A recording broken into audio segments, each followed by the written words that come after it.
Welcome back to our channel. Today we're going to dive into a fascinating topic: the evolution of humanity beyond the 5G and how our actionable marketing values are becoming more human. You see, in the past we've been focused on 5 key aspects of human development: gathering, gathering, gathering, gathering, and gathering.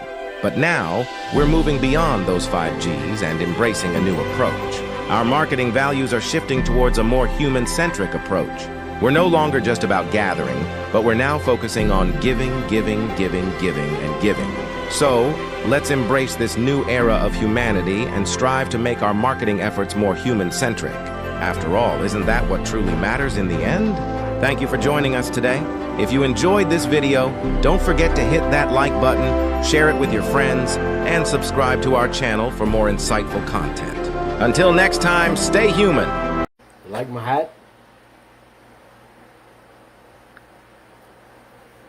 You like my hat? Have no fear, the Filipinos here. My friend picked this up in Florida at a thrift shop. I love it. Yep. It's the only thing I have since 2016 as a keepsake. If I never go to Maholica, at least I have a hat.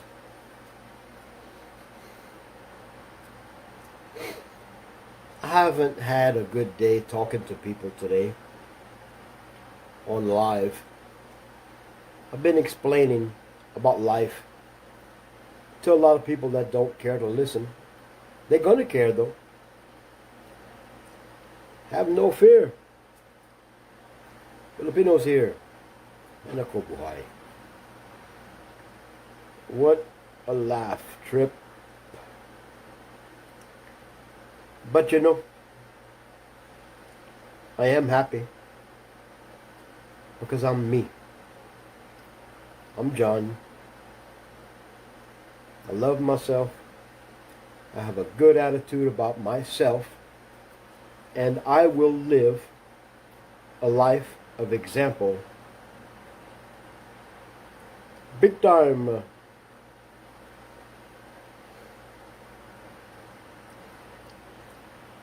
Our site, we're live 24/7. I'm going to share the actionable marketplace. I'll tell you what, you're lost as a goose if you don't try. You must try and try and try. Because it'll be okay. It'll be okay when you wake up. When you finally see the real you. When you are motivated enough to be you.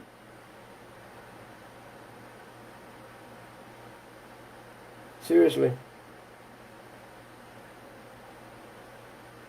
When you're motivated enough to be you, you will see the importance of you.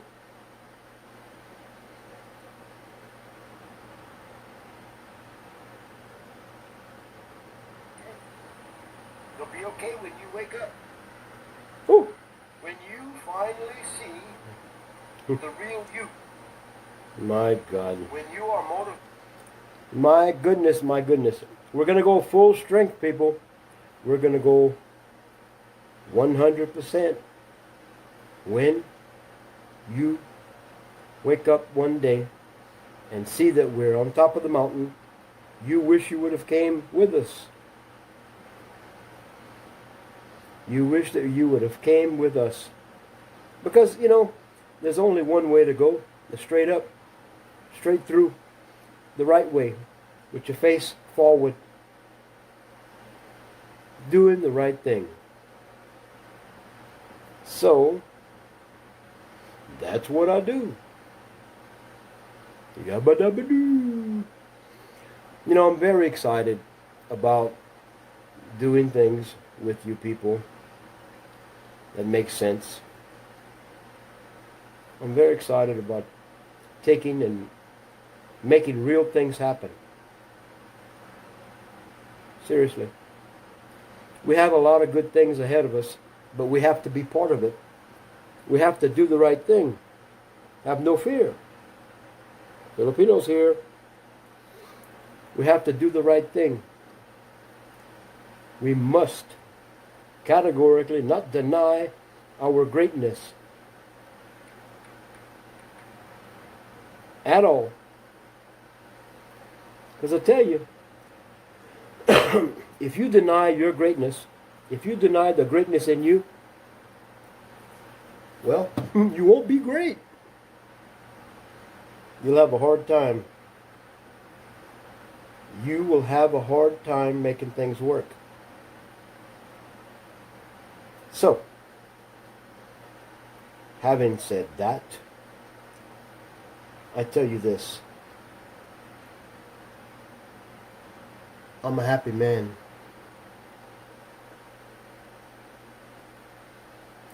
A very happy man. Even if I don't accomplish what I plan to accomplish, at least I'm doing something. At least I'm doing something. At least I'm making things happen. You know? I'm doing something. And we should all try. What's wrong, Batman? My God. Batman talking. I'm gonna share. I get to share in my groups real quick, and then I'll talk to you. Undivided attention to you.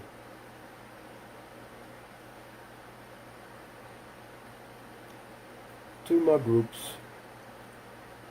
And if I disappear, I'll come right back. Now I'm going to try to clean it up a little bit. I'm going to try not to insult the algorithms or the... look at this. Everything is boob na boob. Boob na boob na boob. Like it's going to make you money, huh? Wow.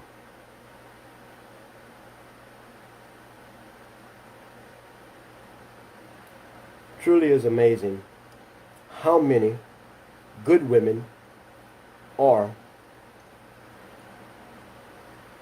half naked online.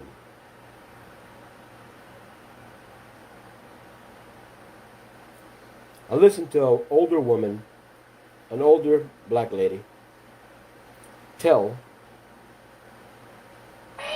her daughter that it is not good to be half naked online.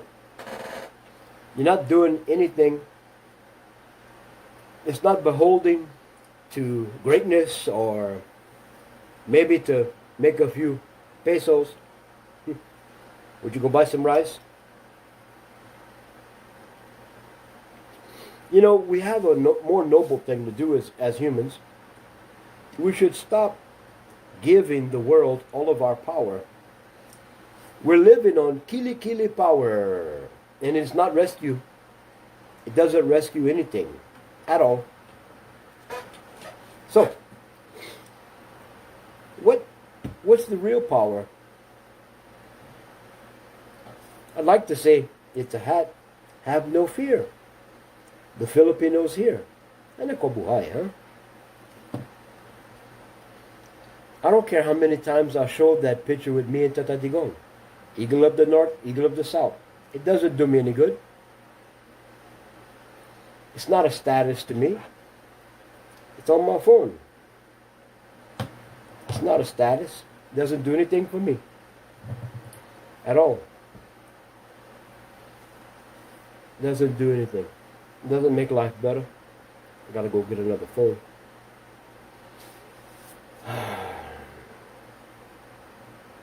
Waiting on a ride. Go to Walter Mart.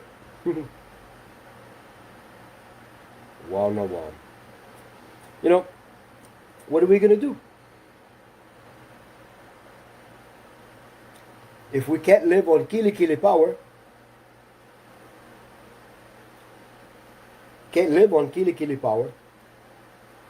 we can't live on the power of love, can't live on the power of Shabu, or false promises from the Malacanang. But you can live on the power of your integrity. You can endow your life eternally with an immortal mindset. Immortality. To be absent from the body is to be with the Father. Not hell. Hell is a lie. A lie. The devil is a lie. A lie. Lie, lie. You believe that because fear drives your life. Fear drives your life. So, kili power will not save you. It's not going to rescue. A man, a goat, a fish is not coming to save you.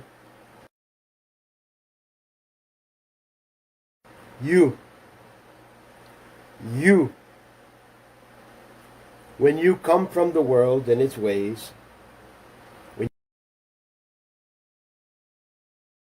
you death, a mentality of death, when you take productive life of social fidelity, vibrant. It's like a vibrant store. When you, not an agent provocateur, but an agent of false flash.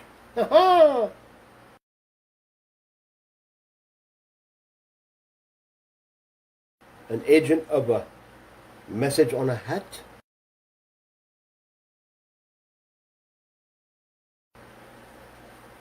Poof. See what that gets me?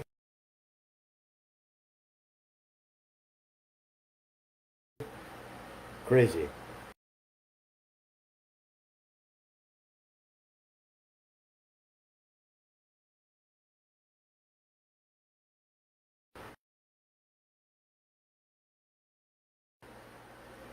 In my color.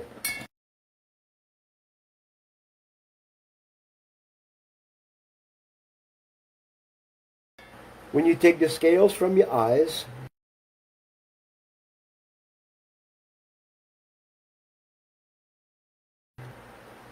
and you reason together,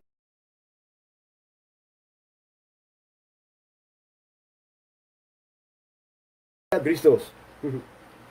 It's amazing that you're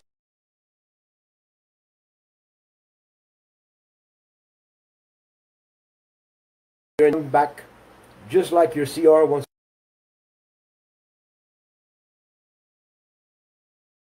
to, and everything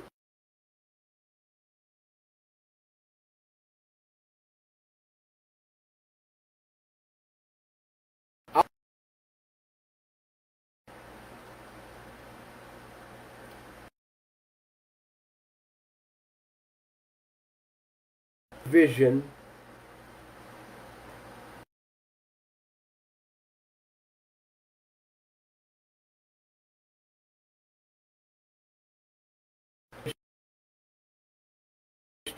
hopeful life that's embodied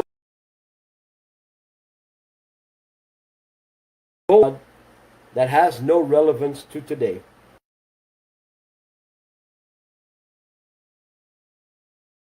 To your problems. Although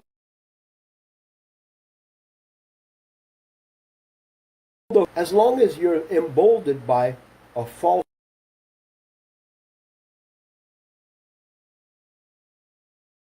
of your own relationship with the Creator,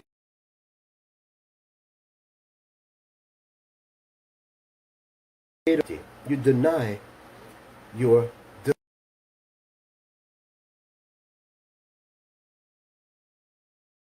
you don't wait to be part of some olive branch.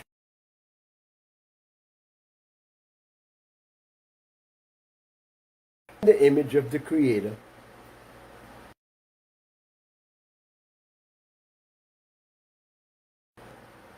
No.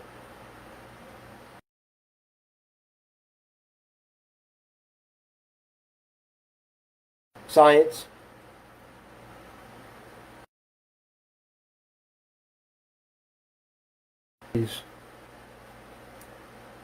humanity, divine nature, quantum physics, sun, the hydraulics of the whole earth, as flat as it is. We undeniably are a difficult delusion, but a misused, overworked, stressed, lost herd of living potential, majestic potential. One mind, one accord. We could change the world if we could. Why do you think that scripture in your papal bull?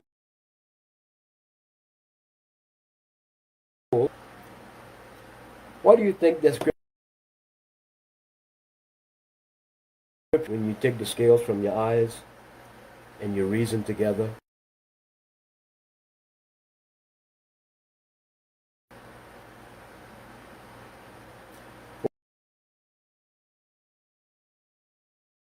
well, on the stone monument, multiple generations, you've been lied to, you've been misled.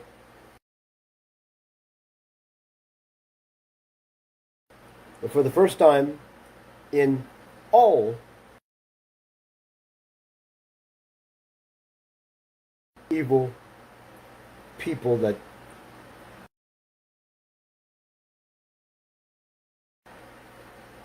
they're scared. The elite of this world are starting to, their divine nature is booming in them too. We're all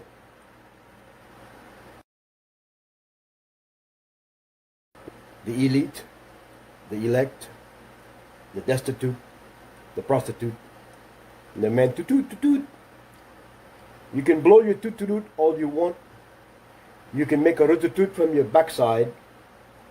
Your fact of your life is you can live better.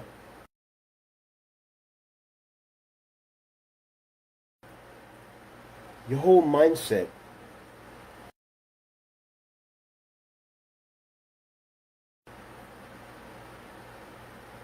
when we come together and reason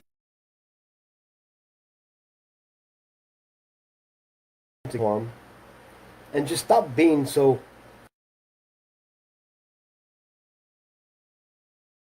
we tend to usher in the greatest production future humanity's ever seen.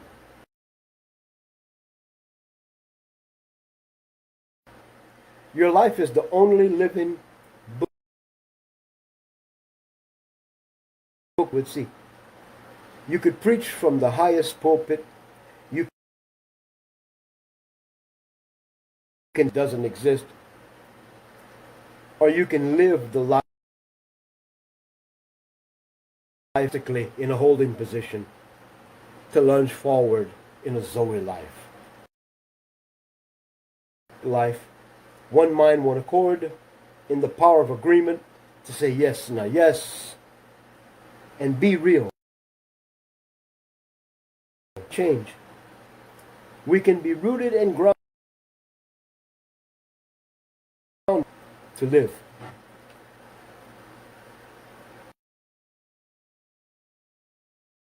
As fools, we have a good opportunity to be good, to be who the Father created us to be. So, what say you here to make things different?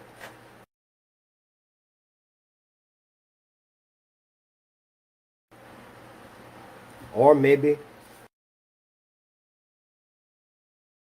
try. I can blow this until fire comes from my ass and I fly.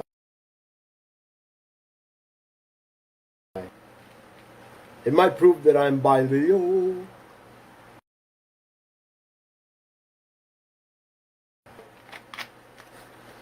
When I do something to reverse this, when I put this before your eyes every day, when I remind the oligarchy,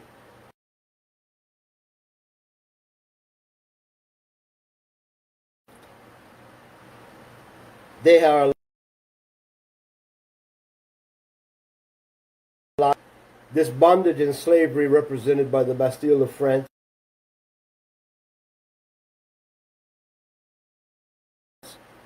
the Vatican, the US, and London.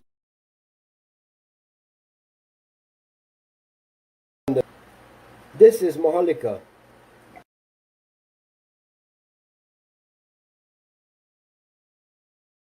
The aristocracies, the oligarchy in London, enslaving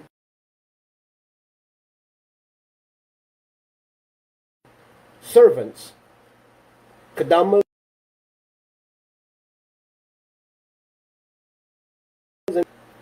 to be the star.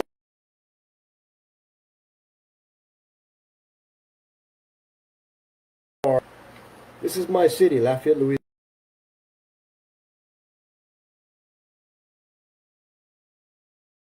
You meet somebody that has the information that's the truth.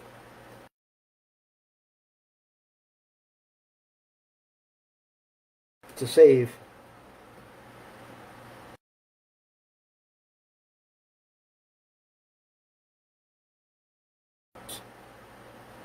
When are you going to mind what I say? I give you facts.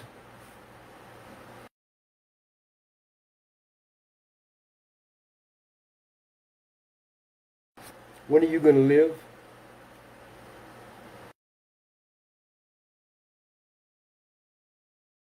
Satanic rituals called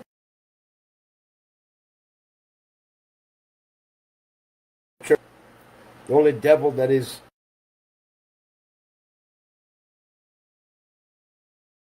to manifest at our birth. Our manifest destiny is stifled because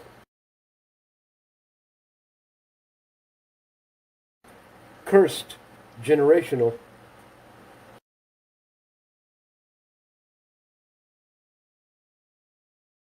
jaded, like the bottom of a bottle glass.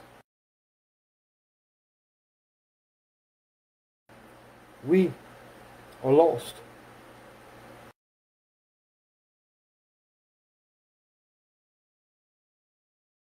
We have no actions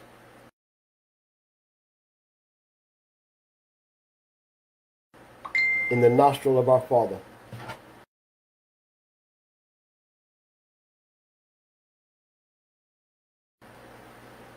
A loud noise in the nostril of our Father. While children are being abducted in the U.S.,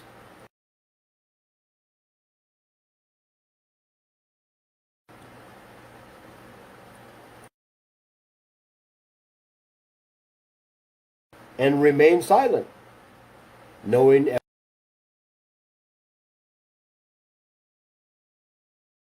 everything you can be sure is that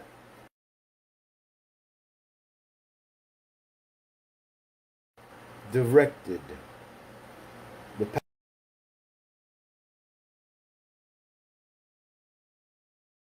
path in your mind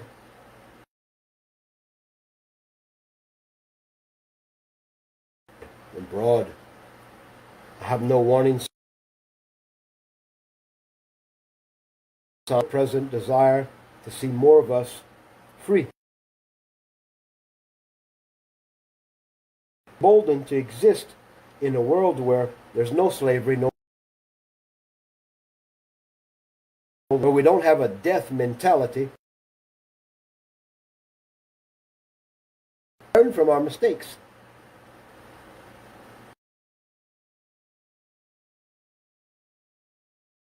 Scripture, in the last day, when you take the scales from from your eyes.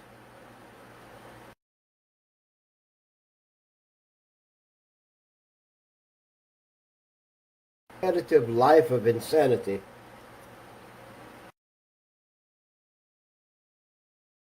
Wind cycle. The water's coming out of it.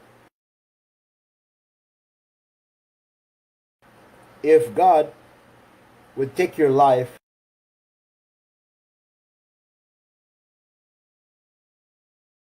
maybe it would get your attention.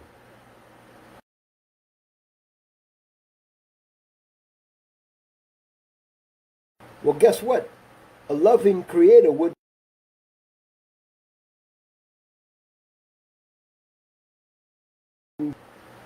But a loving creator would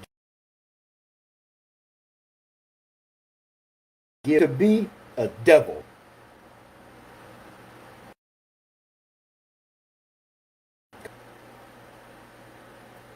Our creator, our father, has no choice. Life begats life. But the living have conquered happiness and joy and peace. Tried to destroy it in the Seor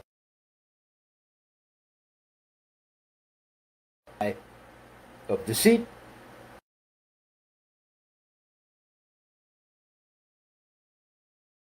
Okay, because we forgot.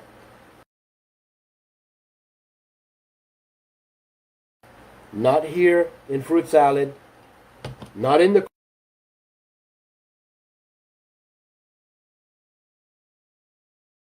here, not in the orange, not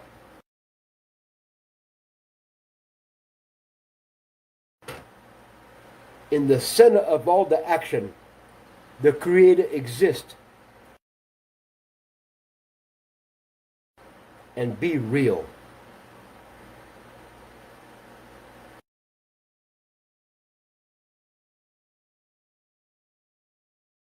Are you going to take the scales from your eyes?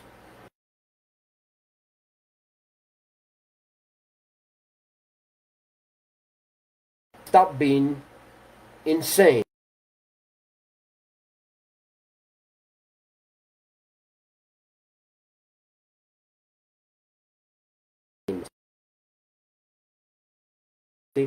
Is doing the same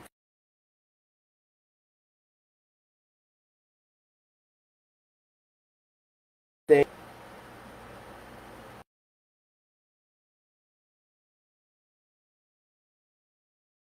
Are you going to wake up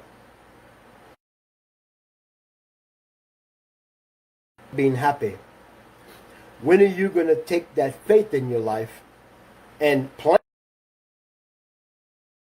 a garden of life and plant some feet to walk in, to live in, and a joy?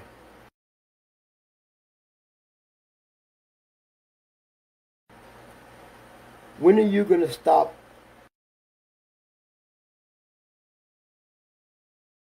being such a victim? When are you going to break the cycle of your curse?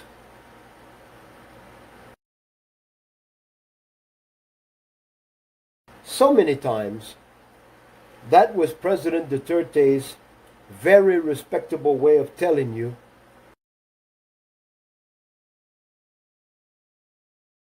Cubaloy is a lie.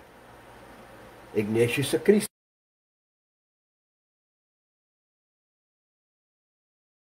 You know it. But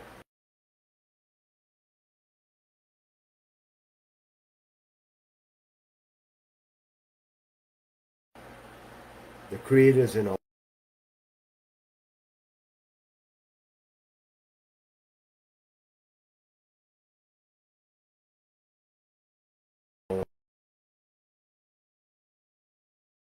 Cubaloy says he's God's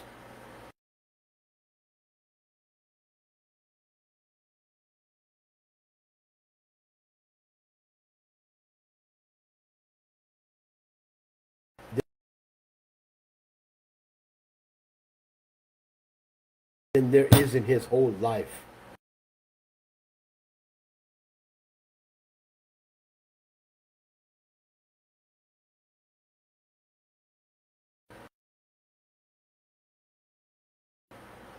His mansion was his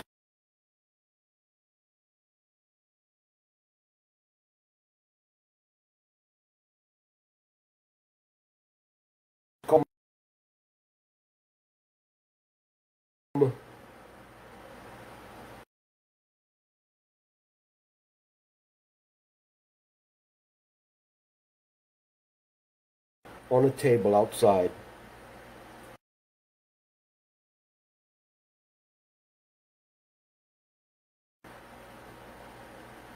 Before you die,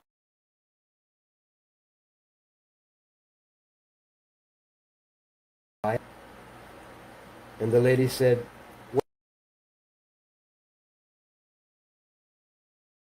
"What?" She pointed at the gate.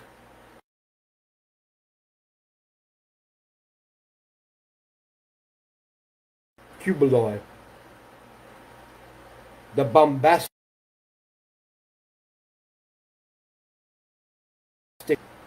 the user, the grandiose POS. Figure it out. Philippines.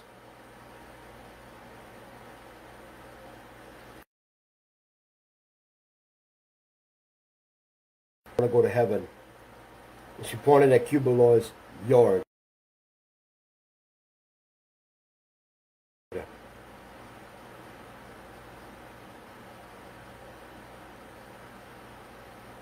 You think I'm being disrespectful? No. My eyes are open. I don't have scales on my eyes. My mind is open. I'm free to think. And my heart has reasoned long ago. Hide from or destroy or diminish. Increase the numbers of immortality-driven, love-purposed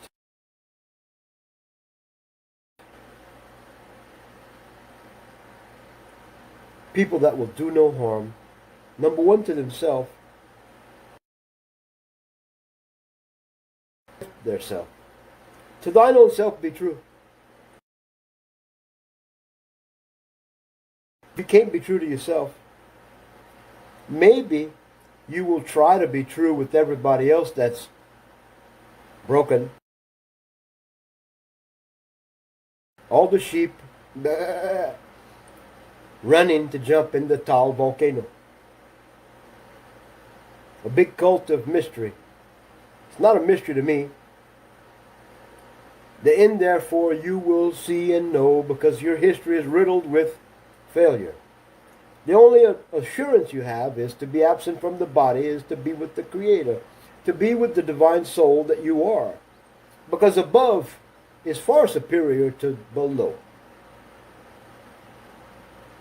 Your soul is forever, omnipresent, never dies, you never die, death is a lie, and you don't have to be a liar. You don't have to live in pain. You don't have to be drunk in ignorance, and you don't have to spin around Sakanawara. Walla Walla Bing Bang, okay? It's not a holy language. You barely see the pain of your own life, trying to function in the lies riddled from past mumblings. You know, the common churches today were created by stealing, killing, and destroying the indigenous people of this planet, including Maholika, rape, murder, land grab,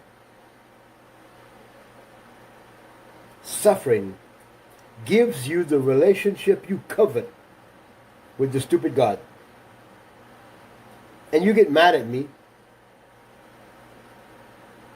I don't worry about that.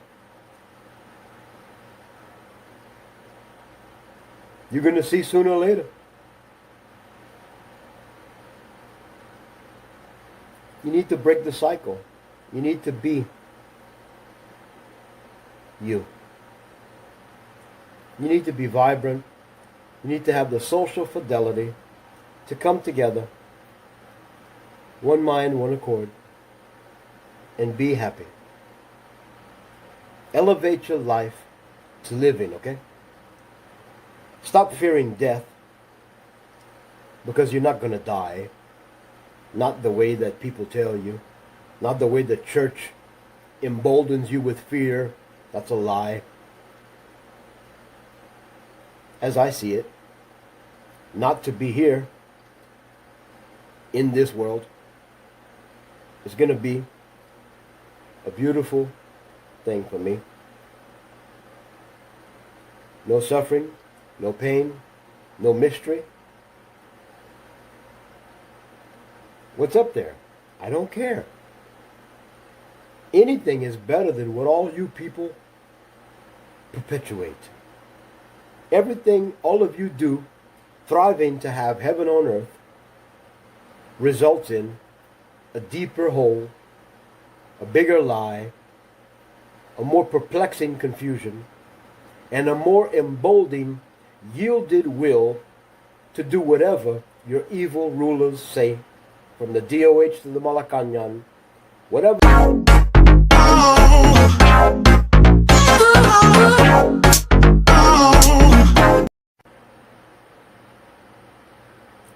Now, like I said, who's your enemy? It's you. Your enemy is you.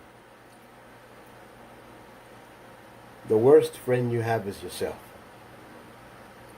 The most reliable path to failure is the path you live every day without changing, without stopping to figure out why you keep failing. None of you stop to see what choices you could make to have a better life. None of you reason spiritually to see that your honor's gone by the lies of your forefathers. The only truth you have is your born life. The only spiritual salvation you have is your born nature. That's all. The only creator you have is the creator within. Our creator doesn't live in the Malacanang, in the churches, in the diocese, in a nun. Cubeloid doesn't have a red phone calling the Father every day. But I promise you, your repetitive life of failure, because you're grounded in the world, of the world, you've become so heavenly minded, you are of no earthly good. Now, that's empirical truth. That's a truth you can't run from. You have to face the fact that you've been misled. You've been lied to. Our Creator, our Father, doesn't work at a junkyard. You are not garbage. You are a misdirected, unreconciled with oneself, living failure. I don't care how many degrees you have, how much money you have. I don't care how many times you prayed, how many times you've been buried in water, covered in oil. I don't care how many times you talked in an unknown tongue, lakara mashanda lo wakatara. Unless you are who you're born to be, unless you have a clear inner standing, unless you know that you know your divine creator in your heart, you have nothing. You're a useless human. The only value you have, real value, is when you're allowing the expression of the inward creativity of our loving Creator to come through your life. Miracles do not come to a cursed vessel. Miracles, divine, heavenly realities do not manifest in the life of an idiot, in the life of an obedient religious moron. Miracles happen when you let go and you stop and you just look and reason with reality. You are much better than settling and living a second-class life as an obedient, useless slave to something that died a long time ago. The origin of all of your faith, all of your institutions, all of your devotions, all of your doctrines comes from stealing, killing, destroying, rape. It's called the Crusades, people. There's no God in crusade. There's no God in the suffering of children. There's no God in war. There's no God in your ignorance. There's no power. There's no deliverance in a mentality that is bent to die. When your mind is set on death and your biggest fear is the unknown freedom that you could possess just by stopping and listening and living that dynamic truth that's booming in every beat of your heart.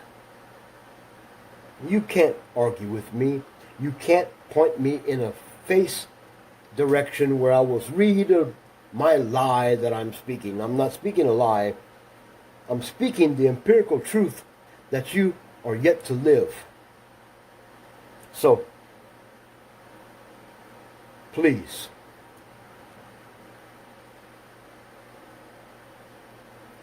think about this. Is it a hat? You like my hat? Don't live in fear. The Filipinos here. Ano ko buhay?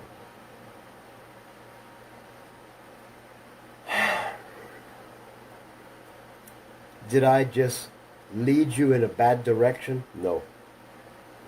I just told you the bombastic truth about yourself. I gave you the answer.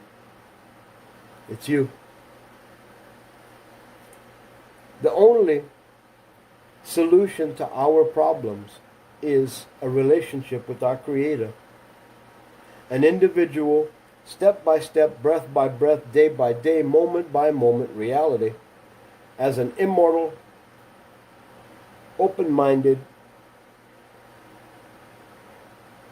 empowered person to agree with this subtle truth. Our life doesn't have to be this way. We don't have to live with the fear of global warming or some virus. We don't have to live in fear of a country or another religion or another group of people. We do have to live in fear of our own lack of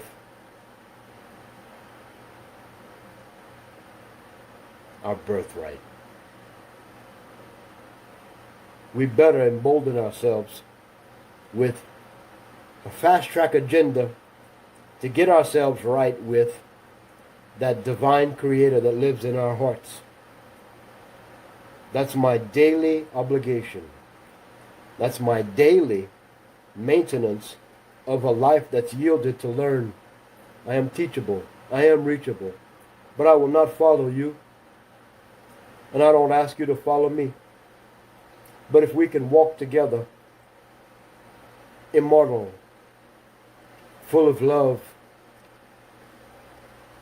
producing life, producing results, if we can have an actionable marketplace of people producing, doing no harm, breaking history. The church needs to rot and fall in the volcano. All of them. Our divine nature needs to rise up like a hallelujah chorus and never stop.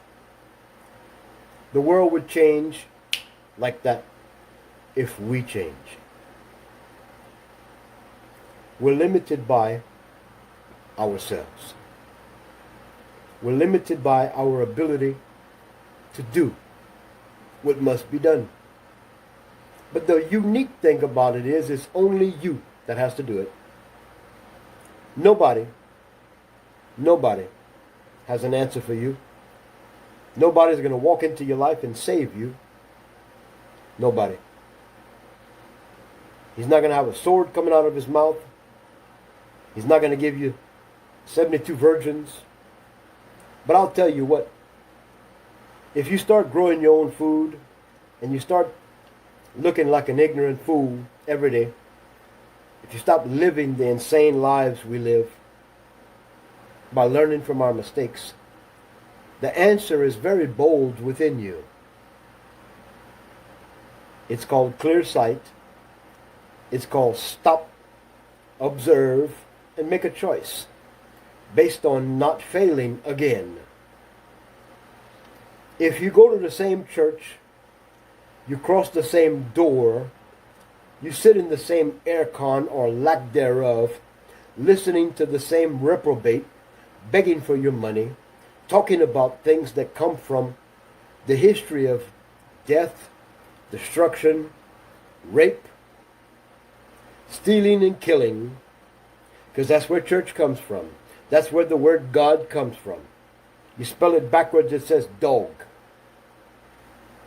Okay? If you repeat your same life, trying to solve the problems of your life by going to that spiritual answer, you will surely die lost. But you have one promise: you'll be with the Father. You're not going to hell. That's a lie. That's a motivation for you to pull more money out your pocket and stay in that church for a longer period of time. But the competition is very fierce in the religiosities of the world. They want you. They want your time. They want your devotion. They want your emboldened ability to judge and point a finger at your brother and sister. Because the idiot behind the pulpit, that lost fool that thinks he hears from a dead God, doesn't even know he's a man or a woman, just like me or you, created for the same purpose. To quite simply be a human. No one is created to be stronger, bigger, more beautiful than the other. In the loving Creator's eyes, we're all the same. So if your spiritual journey leads you to the door of a lie, that's your fault.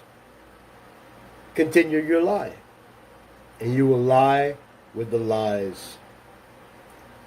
If your spiritual journey makes you think that more money, a better job, a better Malacanang, a better choice for president, if that's your salvation, live your failure, because it's inevitable.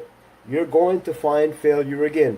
As long as there are the huddled masses of the lost fools of this world, so ready to be a slave in the consumerism, in the lost, disenfranchised realities that we spiritually do not live, as long as there's herds of global population ready to move in a direction of death, they will die. But the moment we start living and standing and manifesting our birth-born destiny, then, for some reason, we grow. And we seek a better life. So, my hat is not going to save you. My organization is not going to save you. My money, your money, his God, their prayer, this one, a bead, a rod in your ass, a popsicle. It's not going to save you. But when you open your eyes and you change your mindset and you start solving the problems of your life then you will become a person with a world of opportunities to heal, forgive, love, repent,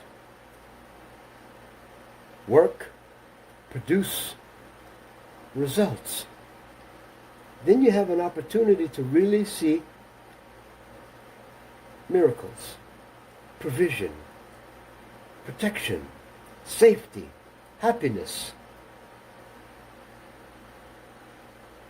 It's amazing.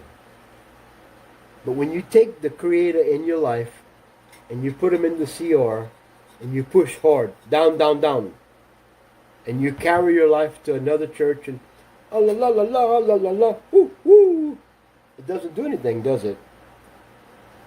But it never kills that Creator in your heart. The real Creator of heaven and earth is in your heart. That relationship never disappears. But I know why. We have a tendency to forget.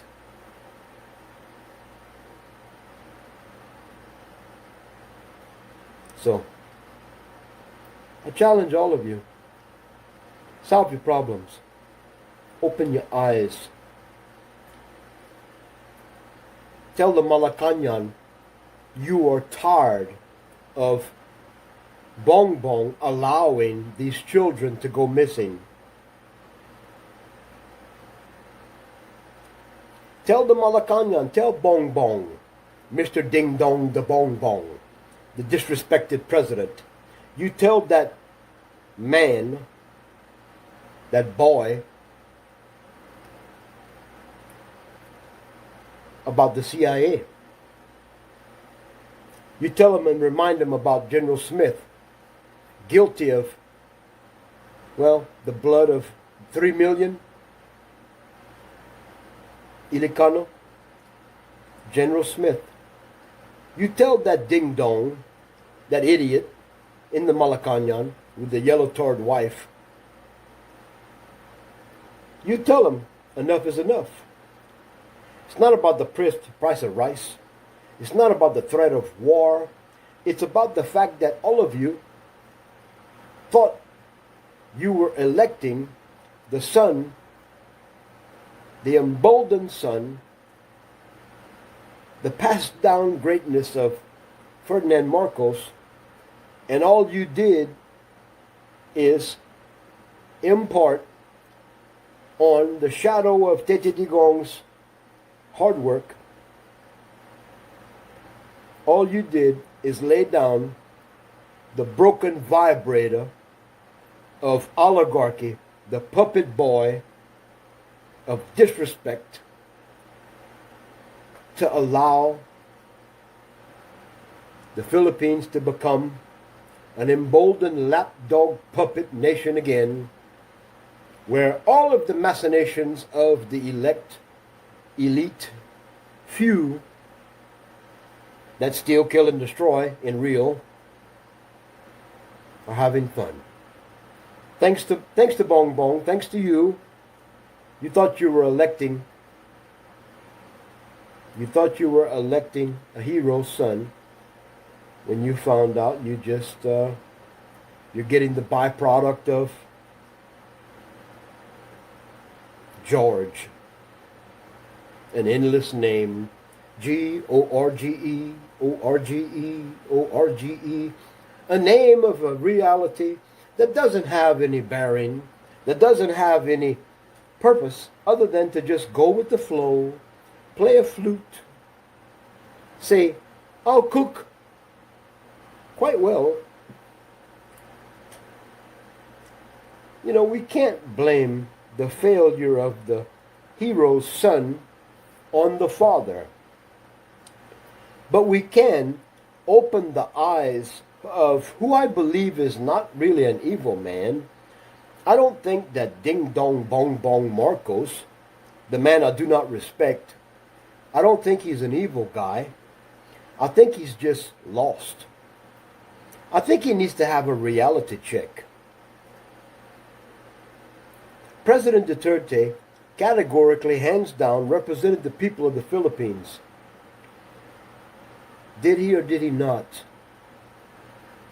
President Duterte categorically, hands down, along with a very ambitious staff,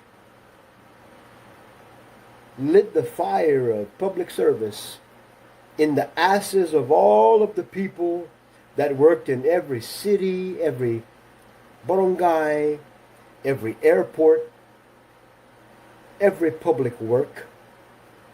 All of a sudden, the phones weren't like this. Yes, sir. Yes, ma'am. How can I help you? Because Tete Digong was threatening to fire them, put some in jail, a wealth check, sending people to barangays, homes, and saying, ill-gotten wealth. Where did you get this from? You see, that's why President Duterte is so worn out right now. That's why he looks so old and stressed. Because his lazy nation allowed him to take all the stress.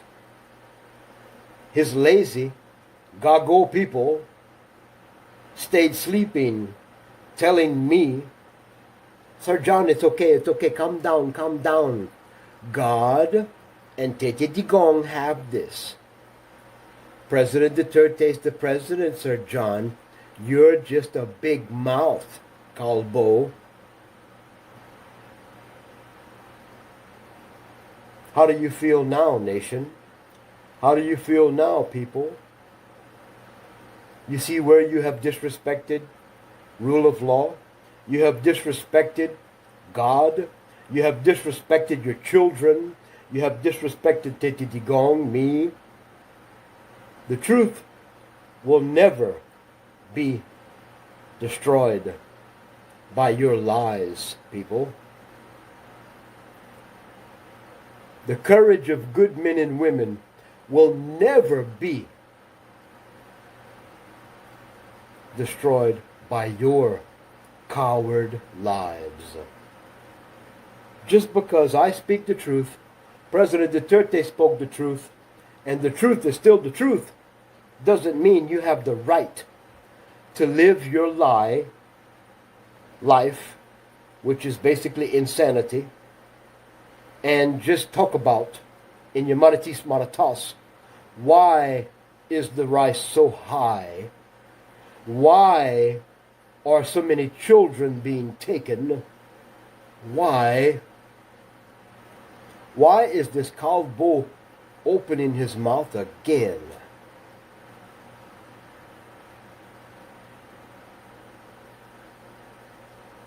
See, some things you can't run from. Some things you can't allow one man to do alone. It's not a good thing for me to suffer alone while you sleep at night believing your lies, while you worship your God that doesn't exist, while you pray giving away all of your pain to the air, and you emotionally gear yourself up again. Oh, it's okay, I prayed. God's gonna... Oh, Hanako Buhay, my problems are still here. See? We have to radically change. We really have to open our eyes, open our mind, and reason together. And we have to do it yesterday, now. We can't play games anymore. There's no war. There's no evil anger that you can do. You can't take anything and go to the Malacanang and say, it won't help. It won't do anything. They'll take you away. They'll bring you to Camp Crane. But you can stand up and say no. You can stand up and clearly speak the truth. You can forgive all of your enemies, but you don't have to allow them to control your life. Now, did I make sense? If you understand me, if you understand my English, if you understand my purpose in my heart, stop being a goddamn coward and stand up. Tell your brother and sister, it's not about me, it's about you. It's about all the people in the world standing up and facing the small little group of people that control you and say, enough is enough. We love you. We respect your right and your ideas, but you have no bearing on our slavery and ignorance. But you will be a soul journeying, potentially immortal person like us, and you'll be part of the answer.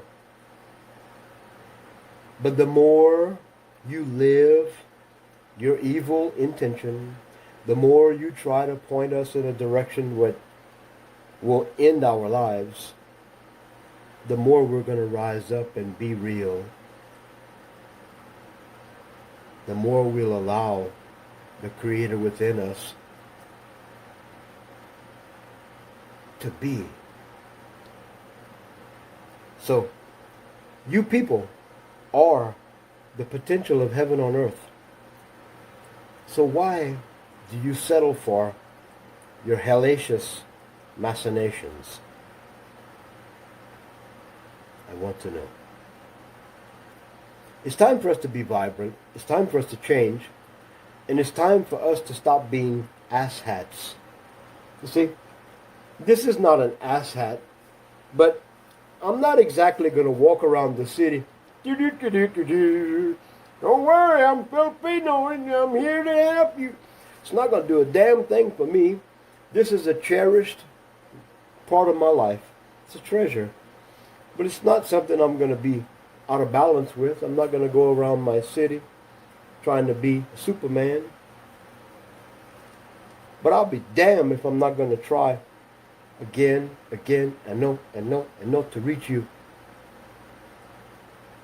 Try to get that Creator in your life, that divine reality you're not living, you're not embracing.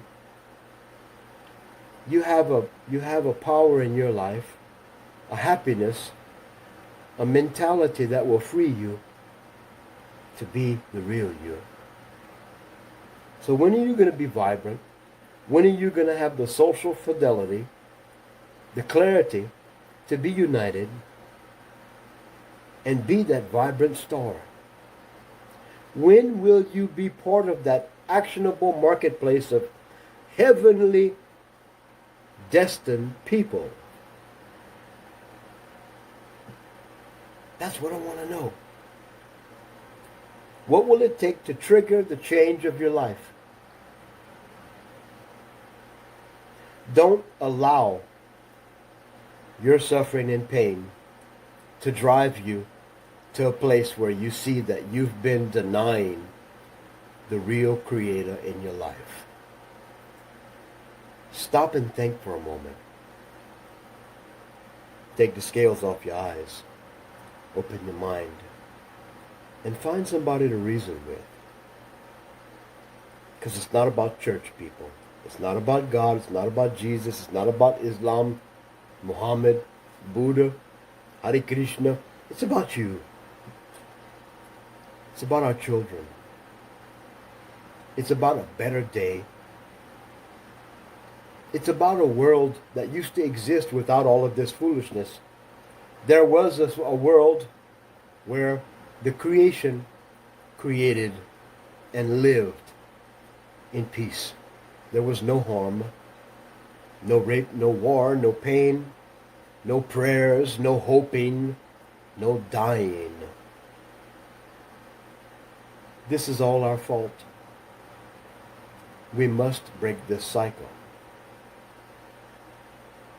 Will you? Will you? There shouldn't be a big question. Nobody's going to save you. Nobody's coming to help you. But heaven and earth will move for you when you're a yielded vessel. Think about this.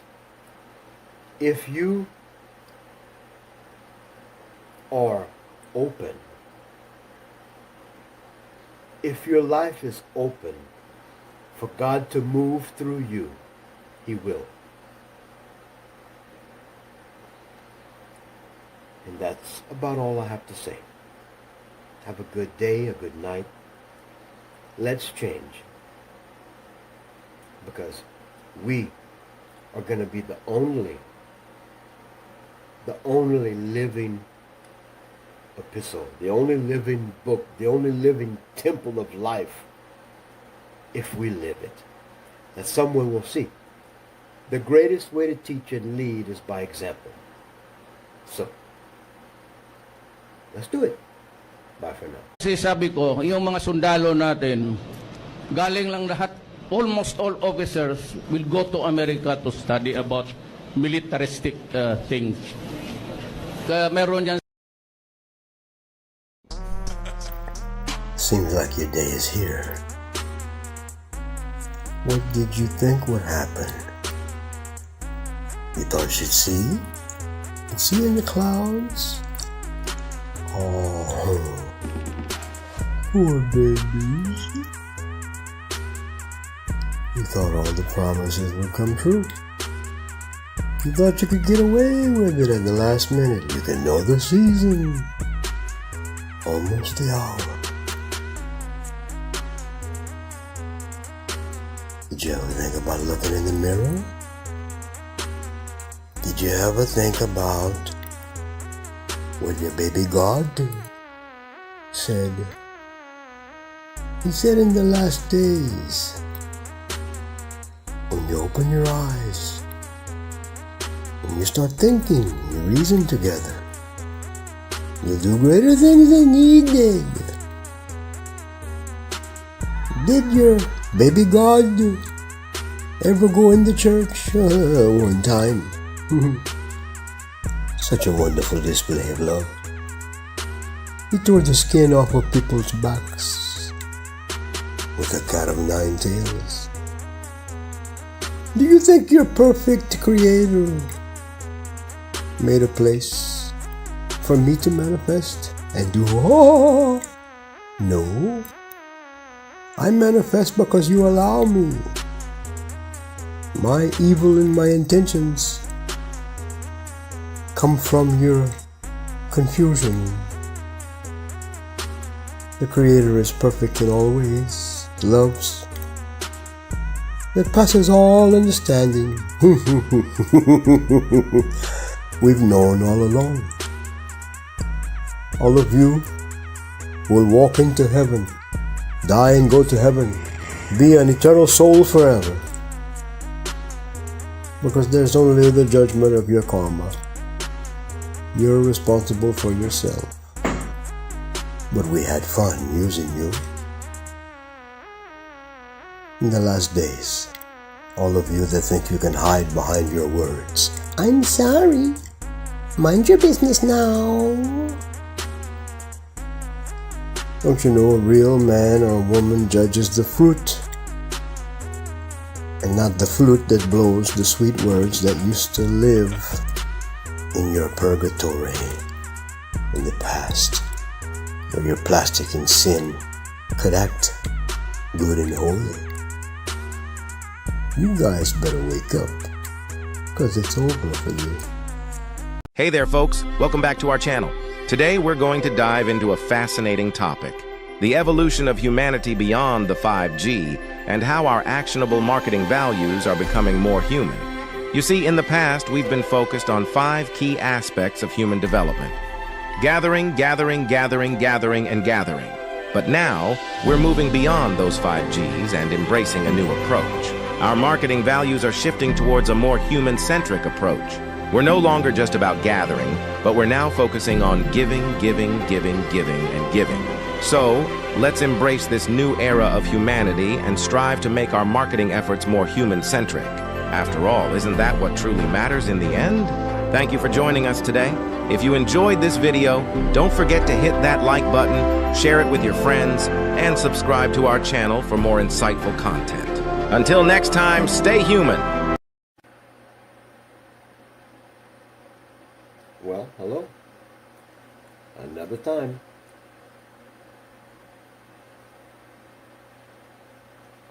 I am here again. I'll be here every day.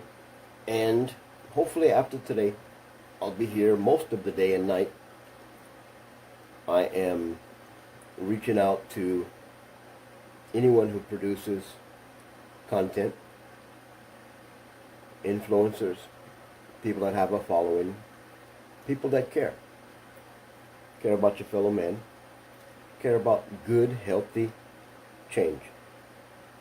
If you care to be vibrant and honest and have honor and do the right thing, we need to reason together. We need to do things with each other in mind. And we need to be selfish about our motives.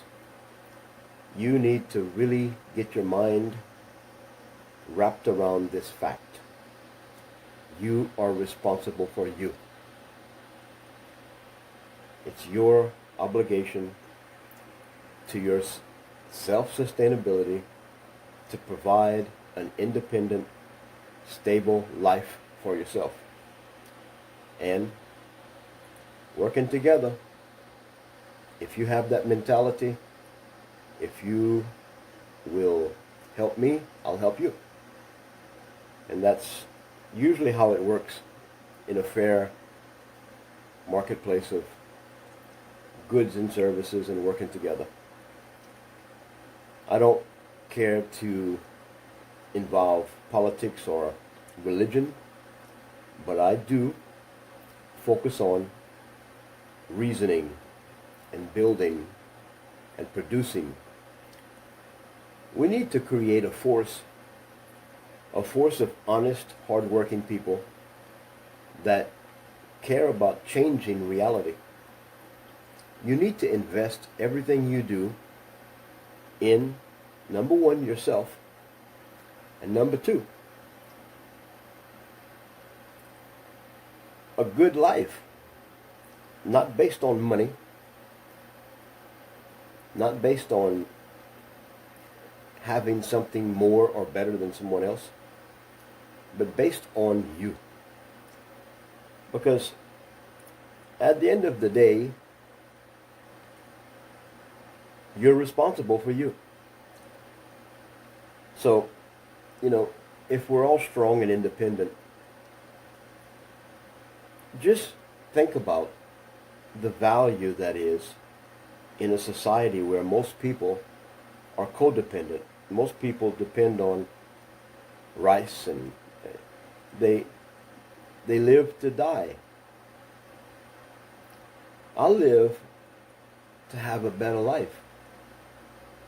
I have an obligation to myself not to repeat the hard lessons of my past.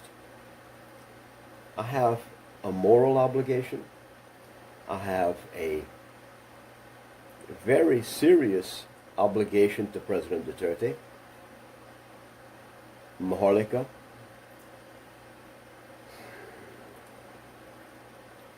I can't change the world, but I sure change myself. And the way I see it, everything is waiting for us to be real. Not Orakan. I know. It's not about technology, it's not about the new gadgets, it's about how we do things. How do we come together and have a good example? How do we create attention on good vibes, honesty, and purpose? Everything in the world is misunderstood. Some of you feel that if you leave the country, if you work abroad, it'll solve your problems. No, it just complicates your life. It compounds your problems, and 90% of the time, you never reach your dream goal. You think you might work abroad. 2 years, 5 years. Well, some people I know, they've been abroad all their life. They're not going home. There's 5 million expats in the U.S. from the Philippines. Think about in the world. How many people left their homeland, their families? How many people have a different attitude now? Wow. Success is not money. Goodness is not spirituality and church and religion. Reality is you. Together, we govern this world. We set the standards. We create the image. And somehow, we allow ourselves to not change and grow and be real. You weren't born to be in a complicated, crazy world. You were born to be a self-sustaining, happy, reproducing person. It's called a divine purpose, a manifest destiny. Well, if you follow the links and the hashtags, it's simple. We should create some attention. If we come together and we drive our purpose with good intention, your intention should be you. What could you do with me that would make a better life for you and me? Well, I'll explain that. If you follow me and I follow you and we work together, I can help you and you can help me. And together, if we serve ourselves and we judge ourselves according to always being true to ourselves, that means I'll be true to myself, you'll be true to yourself, and together we can be in the power of agreement. It's not about prayer. It's not about meditation. It's about real. It's about changing. You know, if you desire happiness and health and safety and acceptance and love and forgiveness, well then do it. It's your reality. Don't cry to me, because I'll wait for you to stop crying and I'll say, okay, you finished? Now let's fix the problem. See, there's too many cycles of broken intention, broken reasoning, broken understanding. We have a misconception. You know, there's a perception deception. Too many people think that what they're doing is going to lead to a better day. No. If that's in your thoughts, then you're not doing the right thing. Because when you're living correctly and you have everything balanced and you're really storing your attributes, your personality in a life of goodness and good vibes and positive attitude and production, if you're producing, you'll have more than you need. You'll be peaceful. You won't be worrying. You won't be crying, and everything will start coming to you. Do you think blessings and good things will come to a broken, crazy person? No, not really. I don't know any crazy person that has a good, honest, transparent life. I know a lot of people that think they do. They think they have everything under control because they justify their life based on some plan, some doctrine, some path, some value other than their moral obligation to themselves. You know, if you focus and you fix the relationship with you and reality, you will fulfill your obligation to your life. We have to look at things in the right perspective. Hey there, everyone. Welcome back to our channel. Today, we're going to talk about actionable marketplace solutions and how they can help us become more accountable and productive in our daily lives. You see, by producing results and focusing on bottom-up accountability, our membership can truly shine as a vibrant example of what's possible. On the other hand, top-down corrective measures have often exposed the weaknesses of humanity, but that's all about to change. The Internet of Things is a wake-up call for all of us, urging us to be the change that others will see. This change will drive the greatest production of humanity, and the world is more than ready for it. So, let's work smarter and embrace this change together. Thank you so much for tuning in. And if you enjoyed this video, please don't forget to hit that like button, subscribe to our channel, and share it with your friends. Until next time, stay productive and accountable.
I'll download these two segments and put them together and run it on my playlist. But if you take care of your business with yourself, then you have your main problem solved. You have to be responsible for yourself. And you have to have people in your life that care about you the right way. No one's going to walk you like a baby until you're stable. It's not how the world works. But if you allow me to show you how much I care for you, I will stand by you, and I'll work every day like you. I'll even provide opportunities,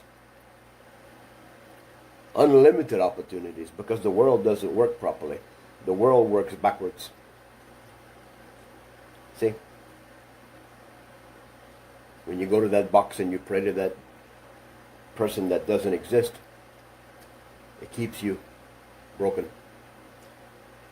When you think about dying, you think about bad things all the time. That's a mentality, that's a system that keeps you and controls you.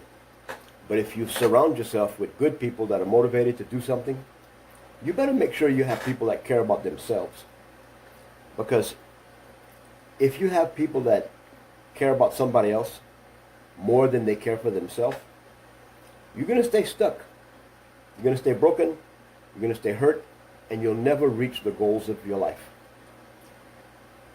You really should look at life as a lesson, especially pertaining to the past. We have to take the scales from our eyes and open our mind and think and reason together. What is our reason? Well, our reason should be to be better people, because it's our life. It's our situation. It doesn't belong to anyone else. God's not going to fix our problem because we made the problem. God's not going to judge us and kill us. We will, though. That's our foolishness.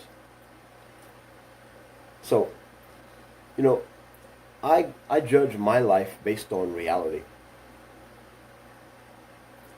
I care enough about you to humble myself and speak clear intention and provide stable relationships, stable interactions, because I don't desire to have a bunch of people in my life that, Sir John,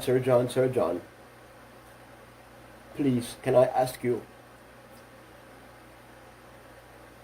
I don't need beggars in my life. I don't need people that cry about their problems over and over and all the time. Bakit? So I can be depressed and crying too? I had enough of that. I know how to build. I know how to make things happen. I know what needs to happen in every barangay, every providence, every home, every person's life. I know what has to happen. And it's not a book. It's not a religion. It's not anything but you and me. It's called humanity. Fixing the problem. That's what we have to do. We have to take care of our lives, and the result of our life needs to accomplish something good, because the world is full of good opportunities. The world has enough opportunities to resolve all the problems on earth if all 8 billion humans chose to be good people the same day. Maybe 1 week the world would change drastically. The world would be a better place if fear and lies and bad things started happening in the right karma, in the right problem, reaction, solution. Things would change, because we are the people that sustain this crazy, broken world. It's our world, we live in it, and we don't care about ourselves. We don't focus on our root problems. We need to be rooted and grounded on solid foundation, with the waters of life running between our toes. You need to really look at selfishness in a different way. It doesn't mean you're going to be rich and put your nose in the air like an Aquino. It means that you will put your business first and fix your problems, fix your life. And if you have somebody like me, that's a blessing, because honestly, the more people I have that are walking with me, responding to life with me, the more people I have that have the same view, the same intention, the same values and honor, we will change the world by setting standards. You want Shabu to go away? Give people a reason to live. Give them an example. You want people to stop begging? You want scamming and video sex to stop? Show an example. Become a strong example of success and happiness in your life. Value and goodness and all these things that we thrive for, they start happening when you care about yourself. And when you love yourself enough, and when you have the open eyes to see the situation in your life is broken for a reason. You're suffering for a reason. You have the children and no man for a reason. You have bills and you have money to pay them for a reason. And it's not my fault. It's yours.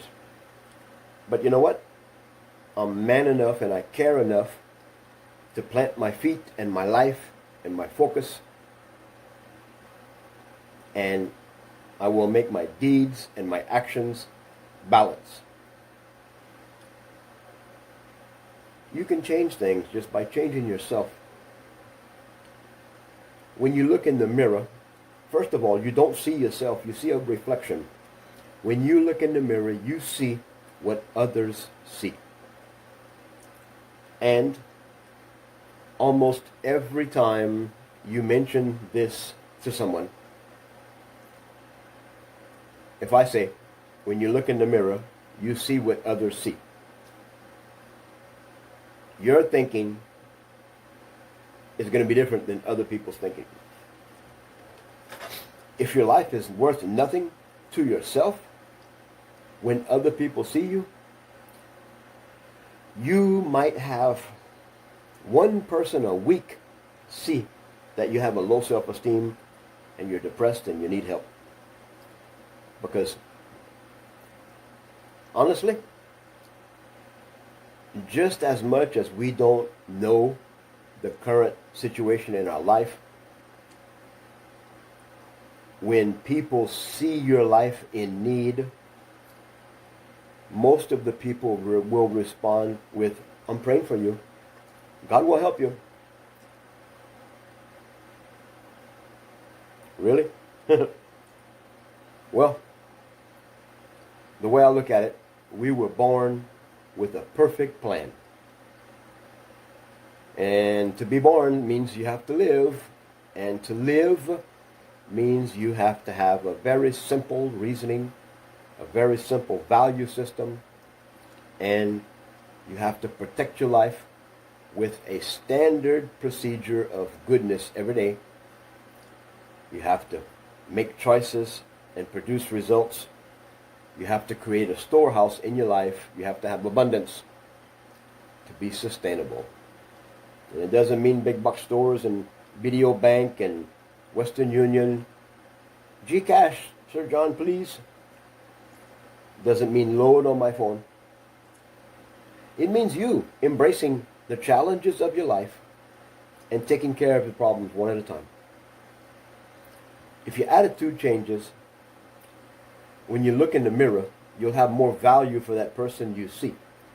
Because your honor will start to convict you, and you'll start thinking, wow, no, wow. When people see me, they see a hurting, broken, begging person. Your pride will make you change. And the moment you start doing things in your heart and in your mind, you start planning a path of self-sustainability,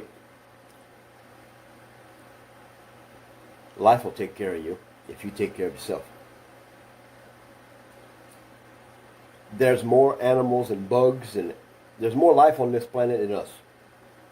And I promise you, every system of life, from the birds to the fish, they're all self-sustainable. There was not one species of life that was created to depend on another. But if they're all living and cohabitating, the ecosystems counterbalance.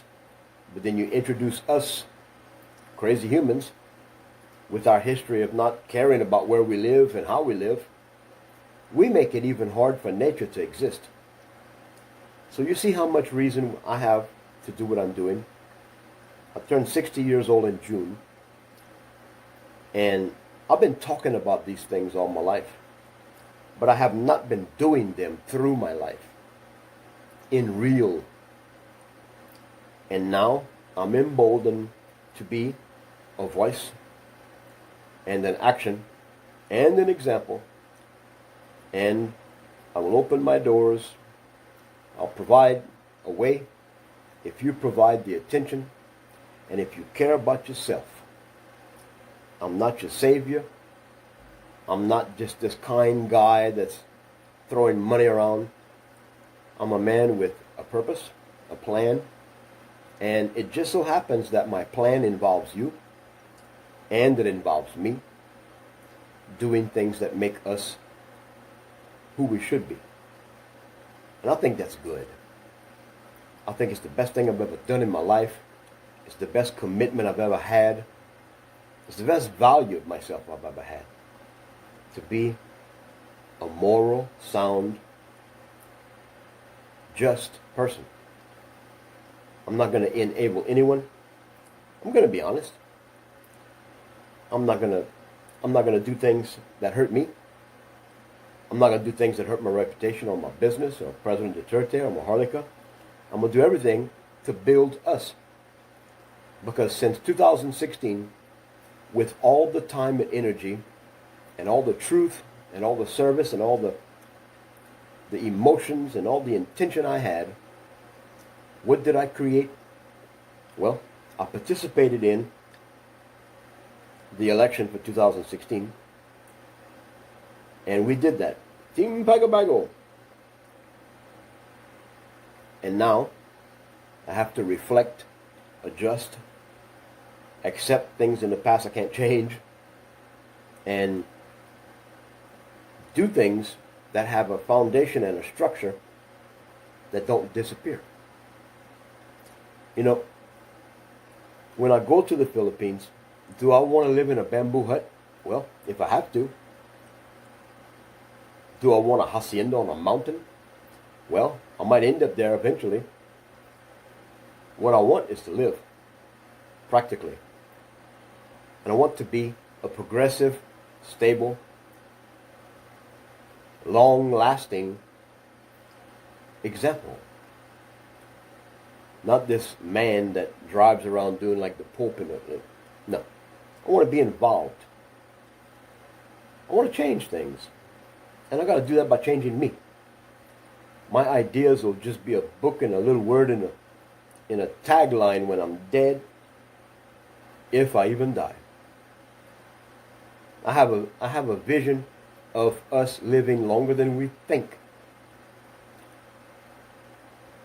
You know, we were designed to be immortal, eternal. Your soul never dies. And your soul is more alive than you. Your soul is with God. And all the things we do, all the assumptions we have about our commitments and our dedication and our faith and all these things, they don't add up. They don't equal learning and changing and loving and producing. I believe if we take the challenge of increasing our ability to be available for successful, happy things, it'll happen. Now listen to what I said. I believe if we agree to accept the challenge of good, happy, and successful things and change, I believe it will be. I believe if we establish ourselves as real, purpose-driven people with a beautiful example, I believe we can do some things that will change the world. Because all humans have the same issue. We all have the same issue.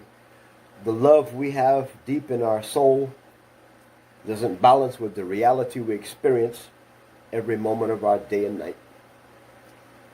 And somehow, the systems and the things we do to try to attain a better life, they always lead to looking in the mirror and most of the time not even seeing reality. So if you start to see people looking at you curious, like you're doing the right thing, if you start to see good things happening quickly, that's just God's way of saying, okay, you're doing the right thing. Because if God can get the blessings through your life, He'll get them to your life. But you know what? The abundance of the universal goodness that we all know exists, that abundance flows so fast and so strong, we don't know how to accept it. We don't know how to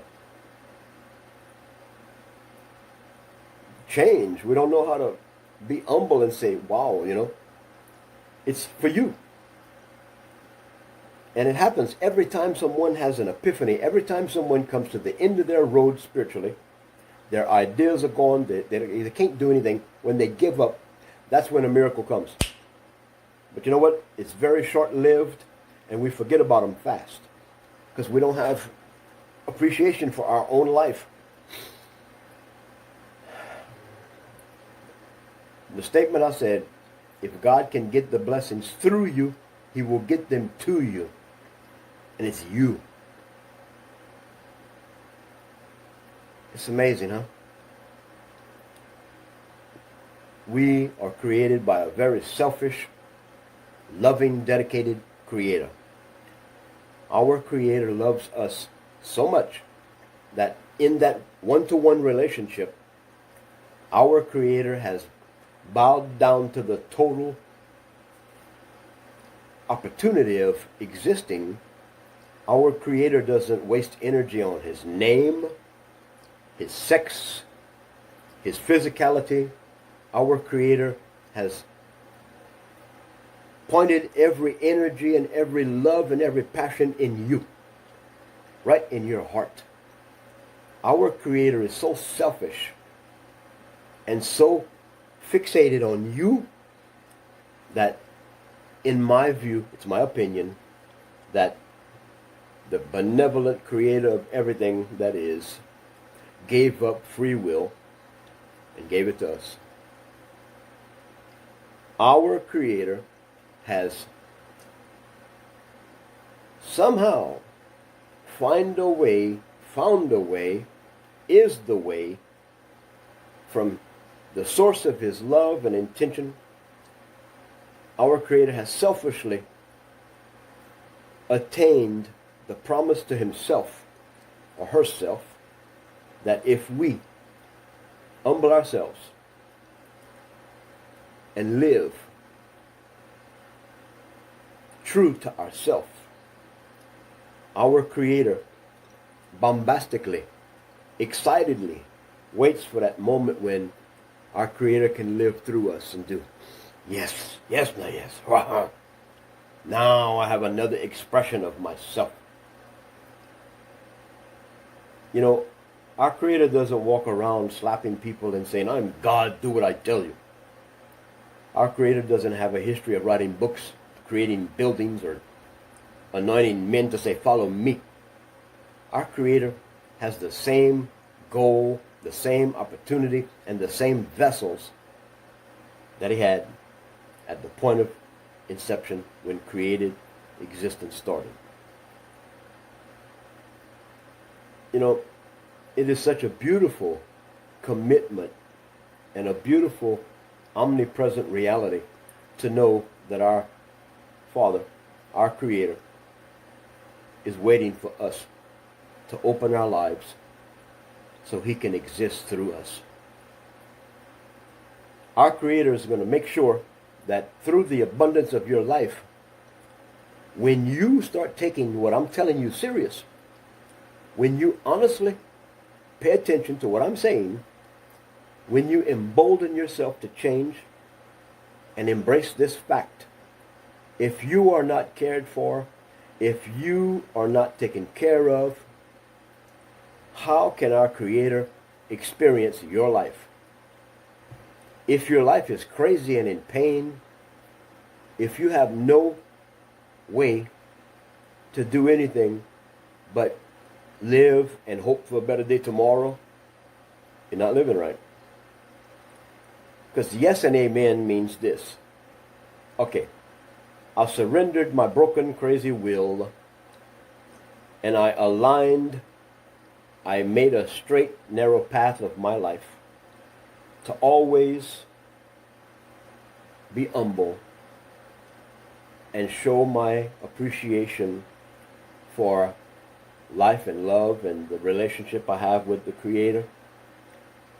I will be beholding to that honorable opportunity to always be open and always be producing good results, good vibes, and be sensitive to that still small voice. And I'll take care of myself. Because if I'm strong and I'm peaceful and I'm balanced and have a good, wise approach to everything, the Father can bless the world through us, because we care about the most important thing in our Father's heart concerning us, and that is us, you and me. That, my friends, my family, my followers, my enemies, that is the truth about creation. We were created to create and be responsible for that creation. It's not complicated.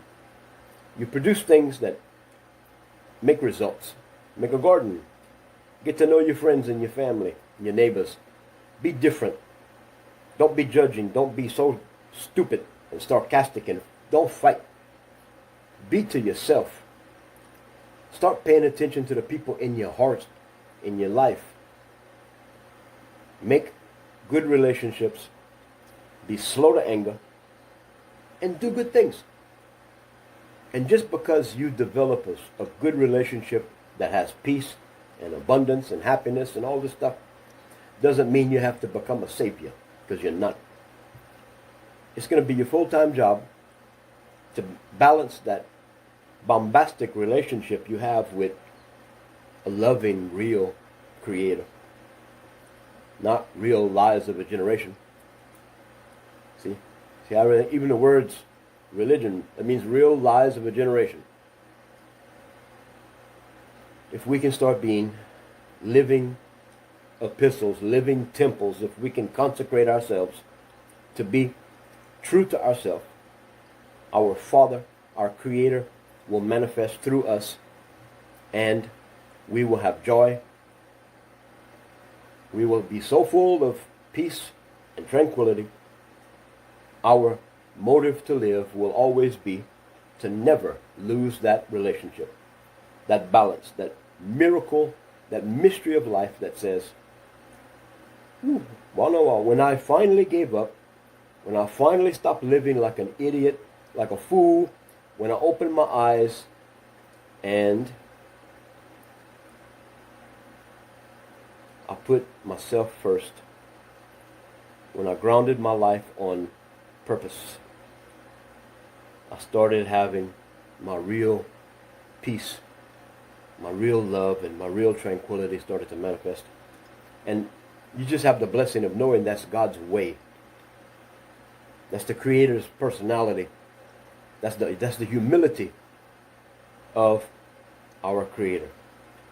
Our Creator just wants to live through us, not judging and performing miracles like in a show, a movie, a religion, a story, but in a reality, in a vibrant garden, in a productive environment that always has what's right on time for the moment. See, that's the humble nature of the Creator. The Creator doesn't want to be beholden to a judgment communication with you. Our Creator, our Father, never will face you and say, now, you learned your lesson, go.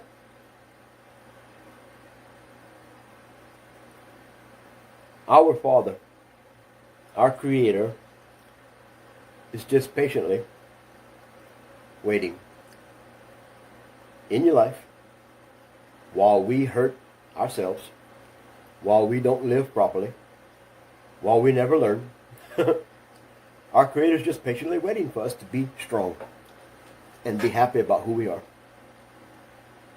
And when you have the humility, and your first fruit always is you, that's a strong tower. That's a strong provision for those that would be in under your branches as a planted tree, on a strong foundation. If your life is always producing a storehouse of vast, wonderful, sustainable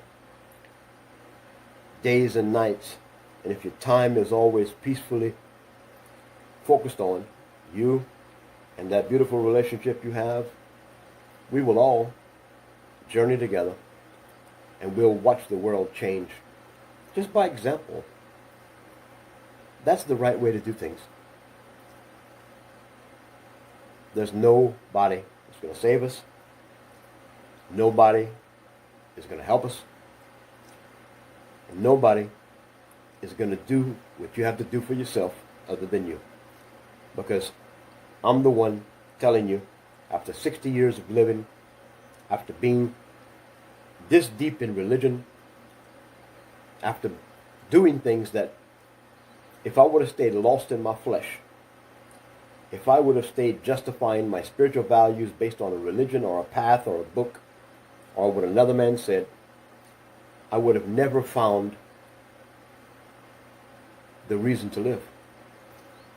My reason to live is my life and the beautiful, peaceful purpose and relationship I have with the Creator. Now, if you have anything to argue with that, it's all about you. There's nothing you can say that would change the character or the purpose of what I said. Because the most beautiful goal you can attain in your life for heaven and earth is for you to be the manifest destiny of our Father's created intention. So, I don't think I should have a problem having a few people contact me to better their life, to take the challenge to face their issues without any speeches, no prayers. Just dedicate your choices and your actions. Open your eyes and look at the things that are wrong, the things that are bad. Open your mind and make better choices. And then stand, be real, and let's stay connected. Let's do things together, and let's establish a better way. And you'll see, I am so confident and so peaceful that I don't see any failure if we always maintain our source. Where does that life come from? Our Creator. How do we pay for our precious relationship? How do we serve? Wow. By serving ourselves. Our real Savior is not a man on a cross. Our real Savior is that moment when you develop that personality, that real you, that only God knows, and you start to develop the character that manifests wise, strong persona. I mean, your whole life starts changing. It starts getting strong from the inside out. When you start to know, when you start to know the appreciation and the gratitude of a Creator and a loving Father in your life, and you start to see your life change, honestly, by my testimony, the biggest, hardest things you thought you had to change, when you let go and let God, and all that means is when you let God, you allow that plan you're born with to manifest. Trust me, the hardest challenges you have changing yourself, they will change on their own. They will adjust your character and make you stronger just because you cared about that one relationship you don't even know that you don't have. Because most of you don't have a relationship with God. because you serve a stupid God in a way and a path that keeps you from being divine. Be true to thine own self means just that. If our Father created you with a plan before you're born, a manifest destiny, how in the hell can you find that plan and that path for your life at birth in a building, a book, or a relationship with a group of people saying things and doing things that don't make sense? Because your number one responsibility is to take care of what God created, and that's you. Now, that's my religion. And it's not a lie. It's a true thing, because it happens for me. The more I learn to be stronger for me, the more I guard my thoughts and my mouth, the more purpose and intention, the more I see my life balancing, and the bad things are healed and the bad choices are changed, and I all of a sudden have gratitude and forgiveness for myself, and my ears are listening to the right things now, and my eyes are seeing the right things, and my mind is thinking the right way. It's a total submission to the fact that you are a responsible human, and your values should be based on your values you have as a moral obligation to your intended created life. See? It's almost like the Creator was doing this. Okay, here's another one. I'm going to breathe life into this one. Go out there and let's see how long it takes you to get to know me. We don't look at things properly.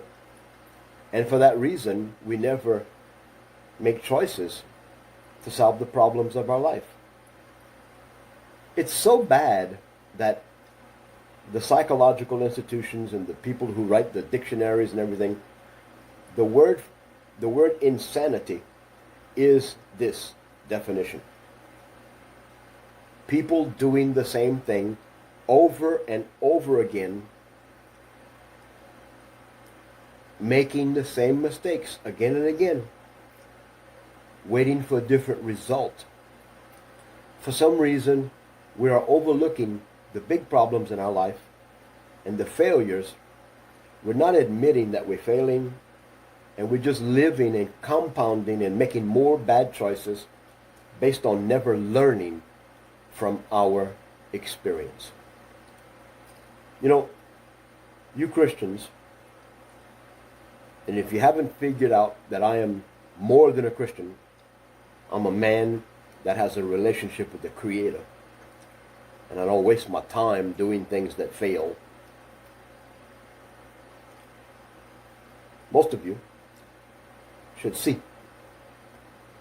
And you should understand now why that papal bull was written. It was to tease you with the truth.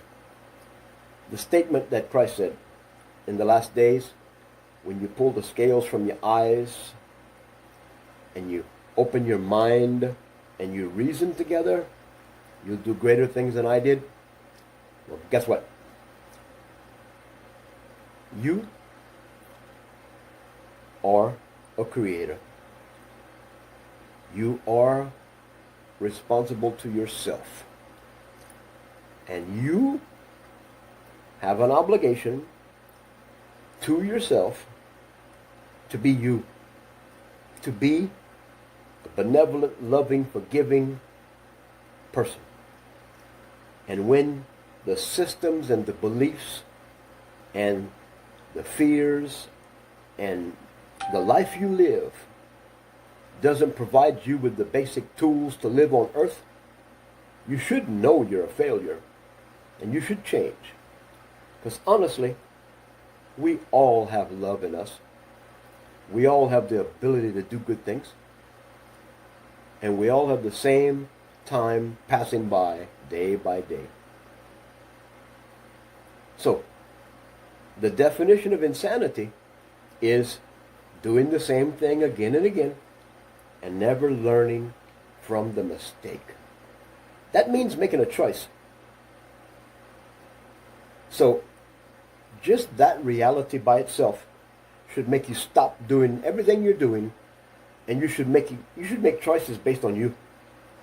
If I never talk to you, if I never see you, all I desire in my heart is for you to be who the Father created you to be.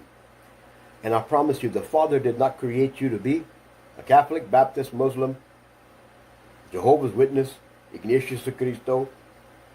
You weren't created to follow Cubaloi. You were created to be you.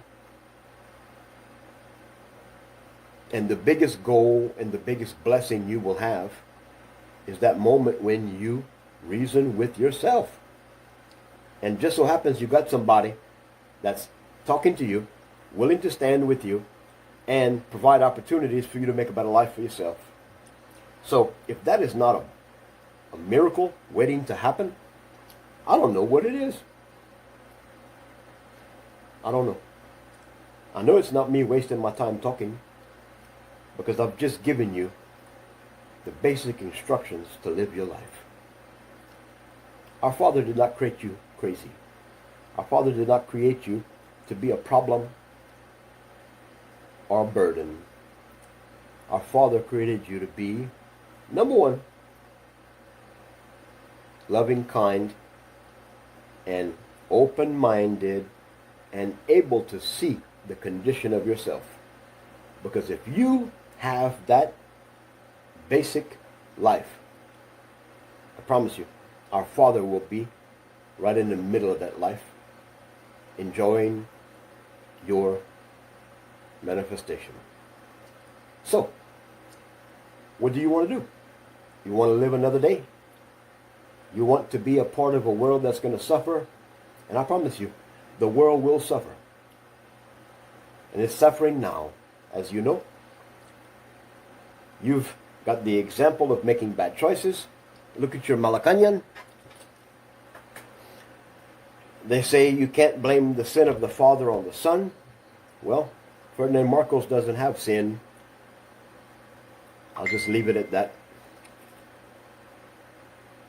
I think that the jobs you need, the future you need, is wrapped around the reality you live and the choices you make and the action and the path you take. So, if you see the facts, the truth is, there's enough technology and enough opportunity to make all of us have a happy, productive life, starting now. I have all the tools, the plans, the experience, the technology to take any barangay, any area in a province, on a mountain, on the beach, and through the wondrous blessings of technology, we can create success. Wireless internet, beautiful ways of doing things that always put ourselves, the earth, first, and most of all be a long, strong, courageous example of righteousness. A perfect example of what Maharlika produces. Maharlika produces life. A non-engaging in strife, no war. Maharlika has a history of no war.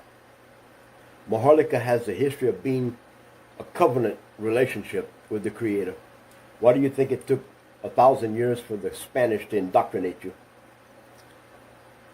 Why do you think we all have a dream, we all have a vision, we all look for a big miracle? You know what that miracle is? It's when Kababayan start living as a Maharlikan. When you embrace our mother, the land and the world you live in, and you start living as the Creator you're created to be, and you manifest the destiny that allows an omnipresent, most powerful reality called our Creator to live through you, that humility, that wise power will demonstrate heaven on earth. And we will see a lifetime of miracles and happiness just because we were obedient to our birthright. And that is the way. The world will always judge you by what you do and what you don't do. And in many ways, the world will reward you in a temporary situation to keep you from being who you're born to be.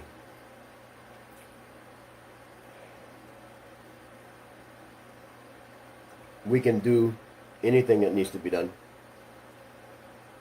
anywhere in the world. We can know everything we need to know today, right now. We can say yes and amen without confusion, and we can drive our lives peacefully. We can have the courage to not be scared of making changes. Nobody in the church is going to come get you. The Malacanang is not going to kill you. The West, the oligarchy, nobody's going to stand in your life and stop you when you're doing the work of your life with love and power and demonstration. Because I tell you, the power and the love and the blessings that were intended for our good, just life is being wasted in miserable tears and pain and suffering just because we don't know that we're not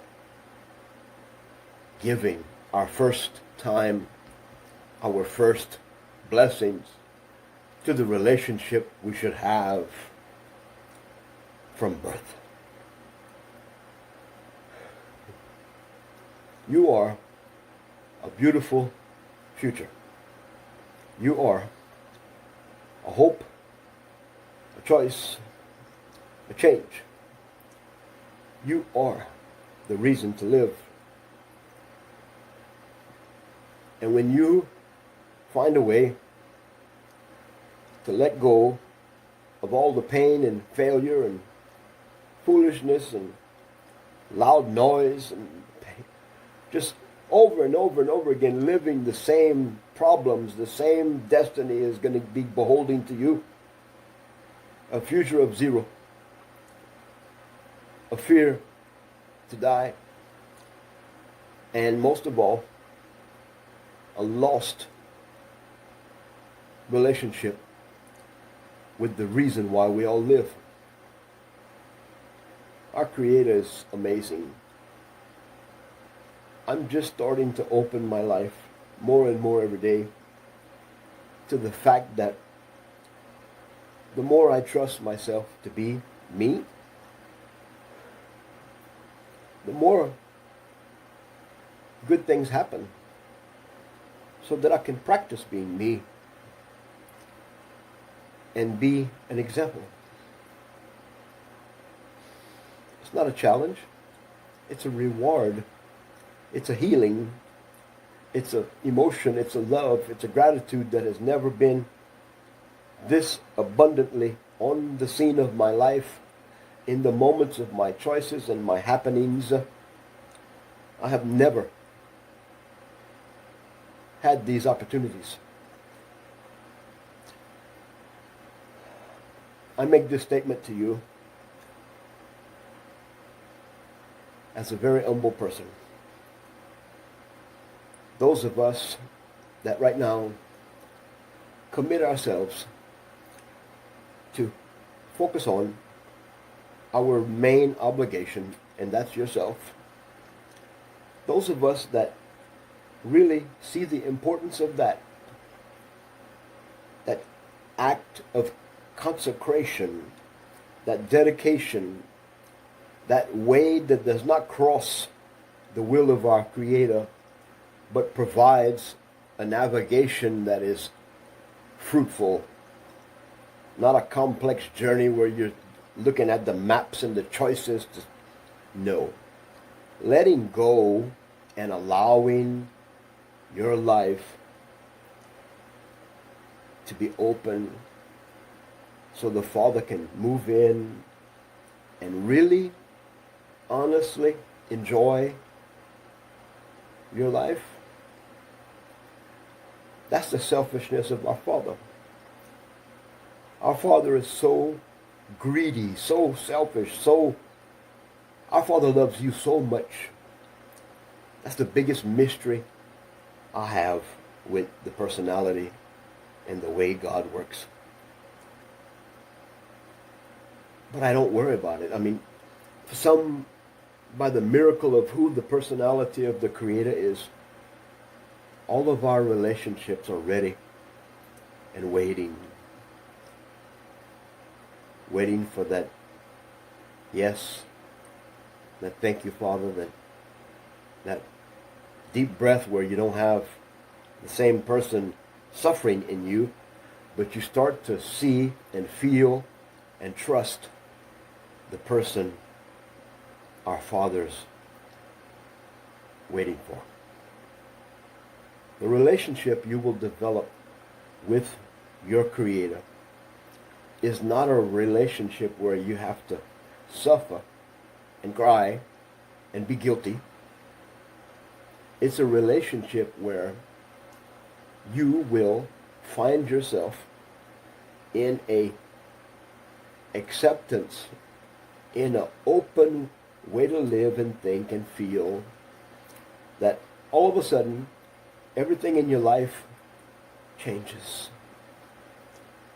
And you start to see the power and the provision and the way and the care of our Father when you stop participating with the ways of this world and all the traps and lies and all the generational curses. All it is broken, intended lives failing. And there's no hell. Our Father didn't create a complicated, crazy world and say, well, shit, I got to make hell now, because I'm going to punish them if they don't do what I say. Our Father loves us so much. Our Father is so selfish to experience each one of us living a good, happy, honorable life. Our Father wants to be emboldened in our flesh as we display all the character we can handle and all the power we can allow to flow through our life. Our Father will stand through us and be proud with us as we change, as we find our moral obligation to be who we're born to be. Kababayan, we have a future of beautiful happiness if we become beautiful, happy people. Now this video is about jobs.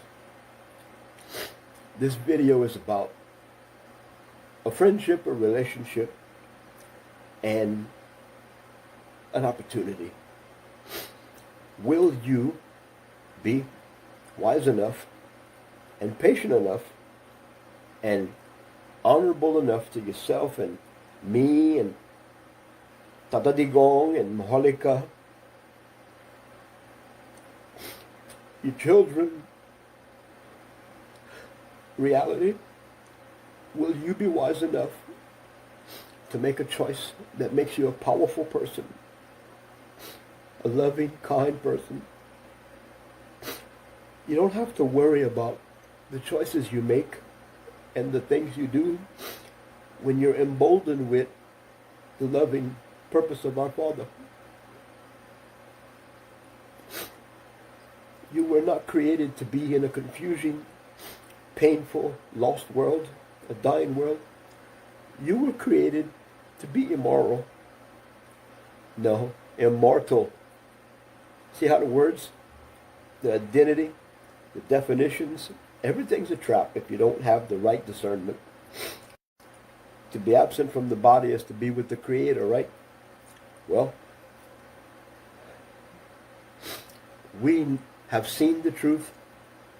We have heard the truth. But we have never chose the real solution. There's no hero. There's no savior that's going to save you. But there's an opportunity for you to be that living, purpose-driven, yielded vessel. That humble, powerful, loving, kind person that will be a radiant light in the darkness.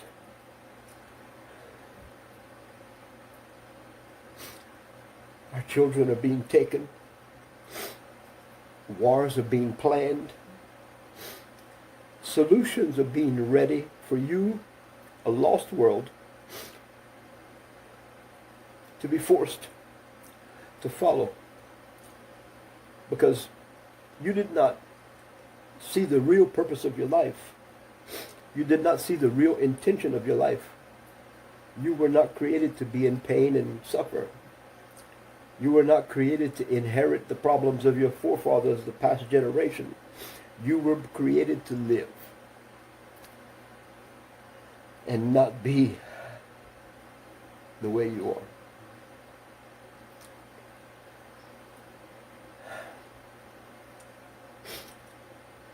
We have an opportunity.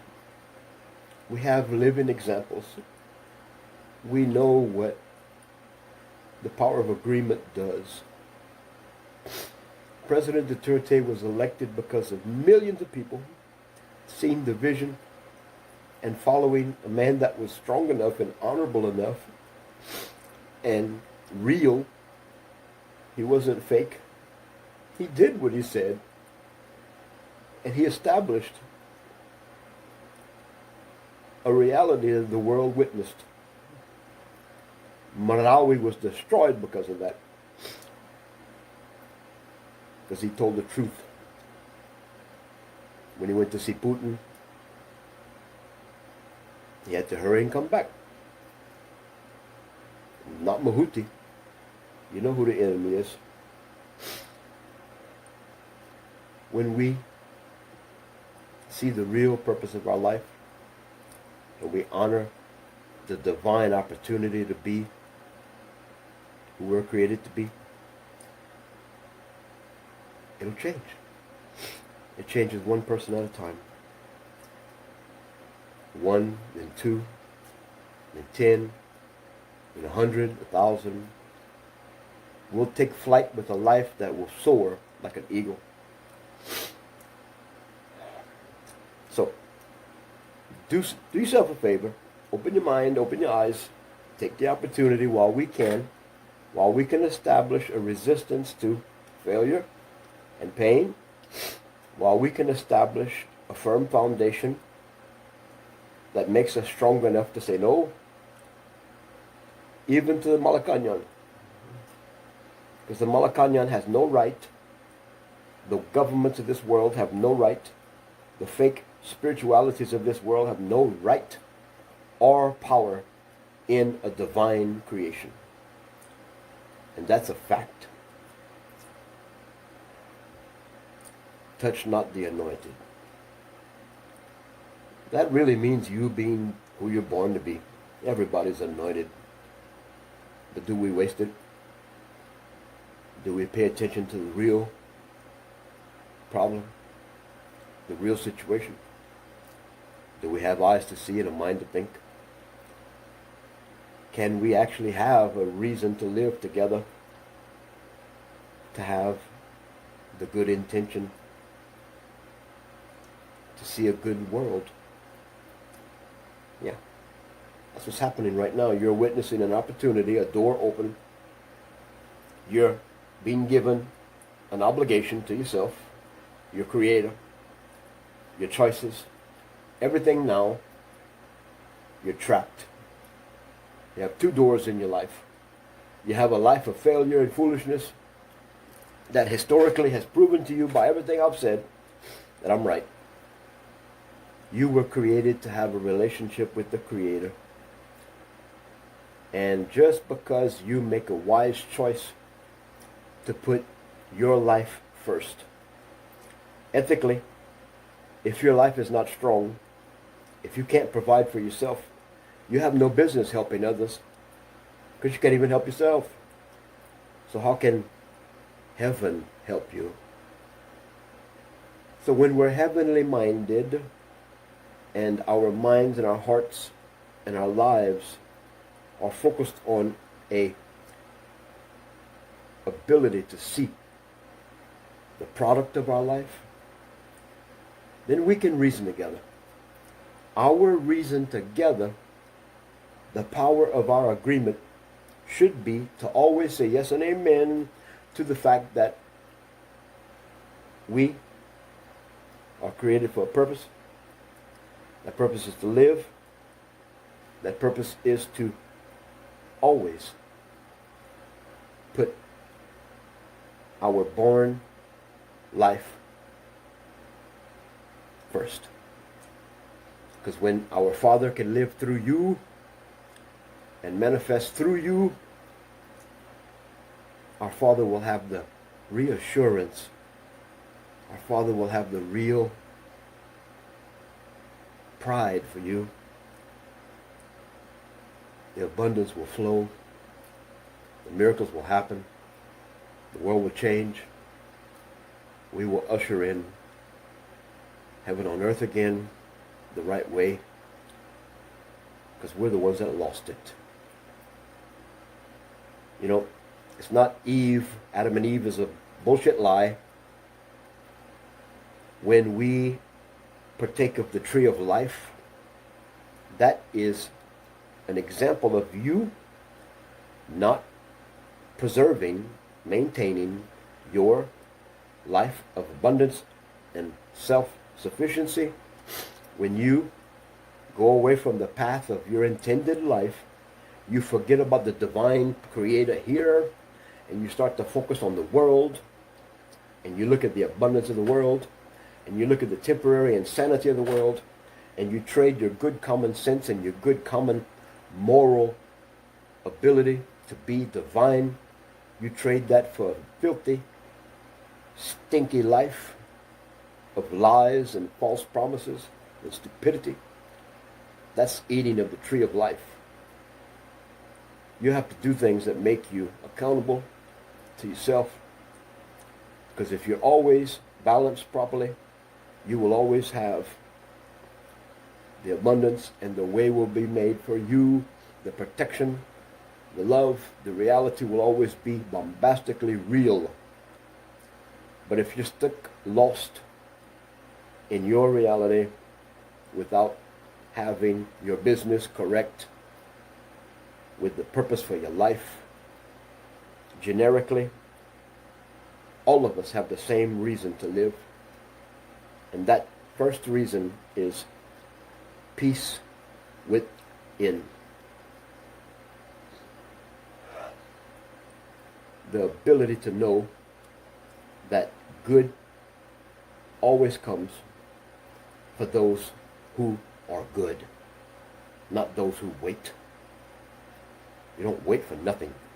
A choice is free, a mindset is now, and a change is only a product of you doing that, changing. So, all of you religious hypocrites, argue with me about my intention. Argue with me about the reality I display with my common sense and reasoning to you. We do not live happy, abundant, real lives if we're living in a social system that makes us beholden to our ignorance.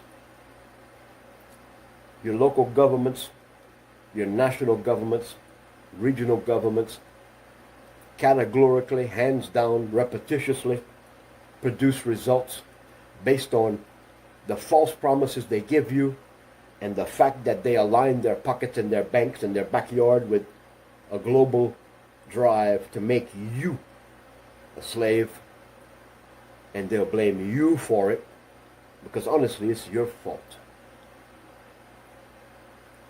When I took responsibility for my life, I stopped talking in the public. I started looking at the complexity of my life and just how far away from peace and happiness and a good relationship I was with myself. My views, my purpose, my reasoning had to all be left alone for a while so I could really have that opportunity to be who I am now. There's no one that can say what I say. There's no one that can do what I do because I'm me. There's only one me. And I'm thankful for who I am. Because the more I embrace my manifest destiny, the more I embrace my obligation to the purpose of my life, the more I see things happening that shows the way I feel and what I say is true. And I am very selfish. I'm very stubborn. I'm very fixated on you being who you're born to be. Because that will just be the gift you give our Father. When you actually don't be born again, that means leave the past and forget about it and be the same broken future. No.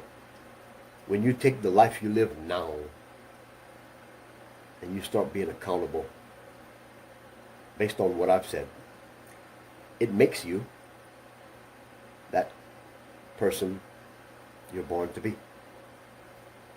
And that, my friend, is the key to success. That's the keys to heaven on earth for you. And that will make us serve our moral obligation to be ourselves.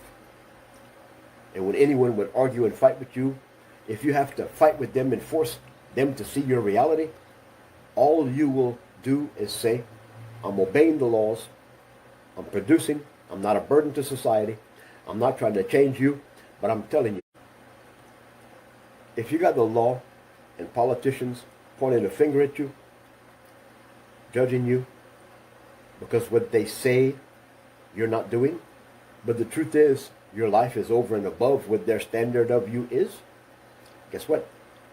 That's how they don't mess with you. That's how we change the Malacanang, just by making a choice for ourselves. 2016, we had the corporate anointing, the corporate ability to see not only a country change because the people made a right choice, but the world-changing man established the truth of every country on this earth.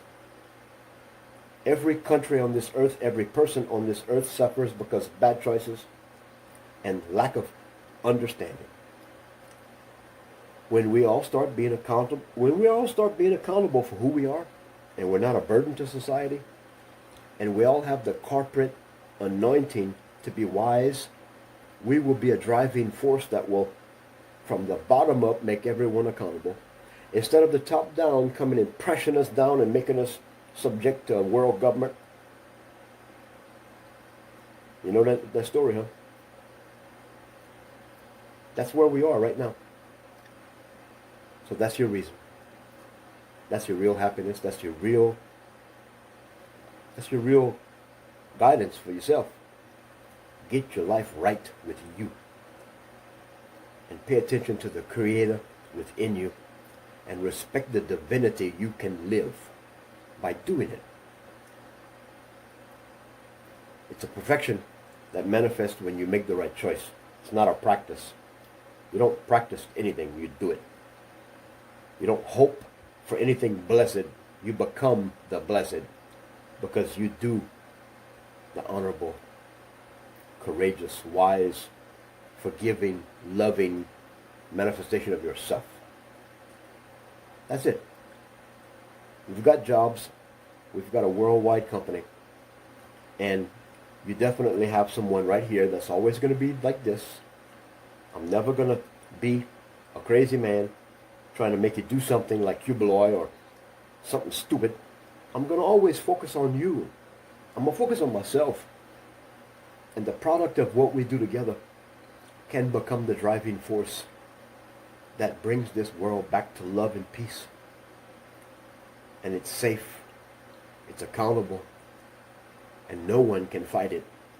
Because anyone that fights the opportunity for someone to be wise and true to themselves and be a product of life that provides stability and no burden and is nothing but a moral, wise, good, law-abiding example, it forces everyone else to be embarrassed if they're not like you.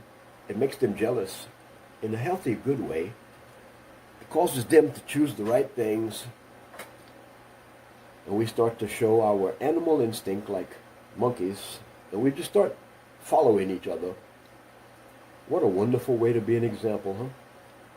You're never going to have to go in a church and talk. You're never going to have to go on television and say, well, this is my testimony. Because people will see the power and the love, and they're going to be intimidated by the wise protection and the anointing you have.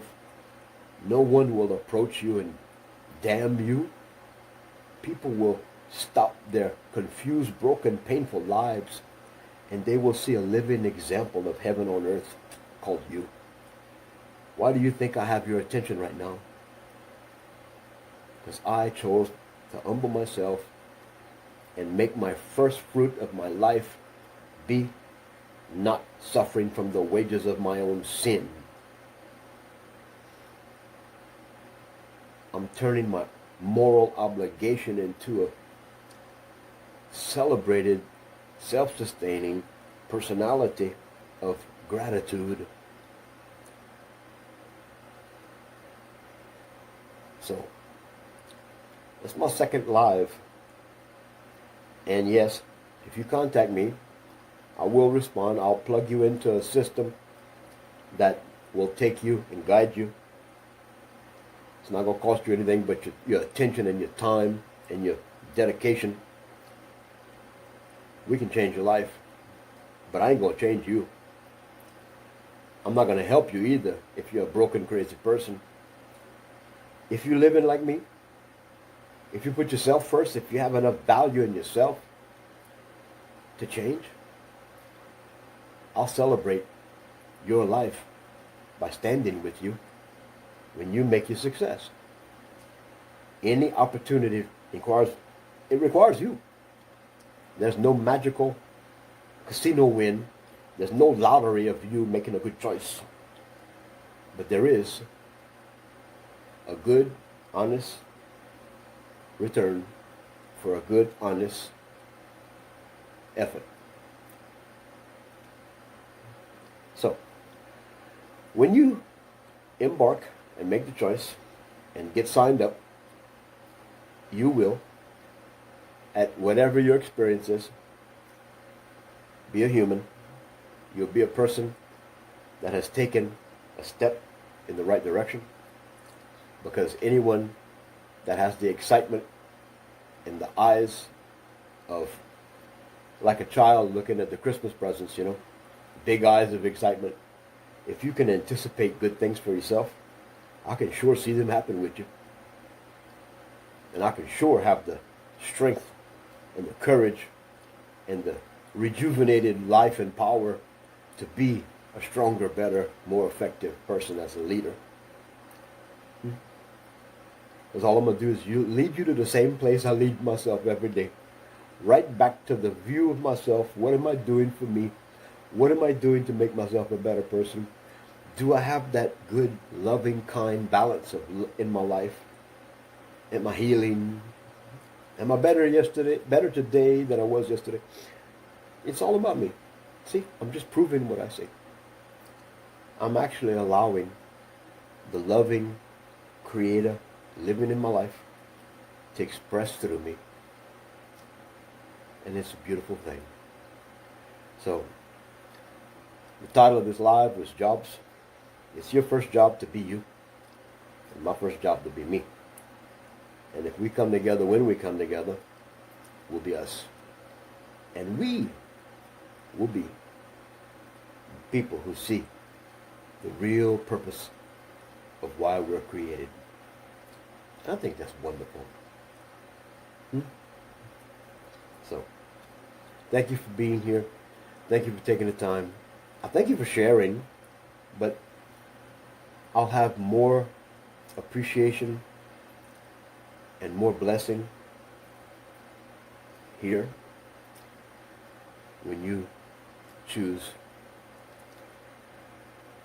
to really make peace with yourself and accept the fact that you're wonderfully made and you're not branded with a strange name or a complex, lost way to do things.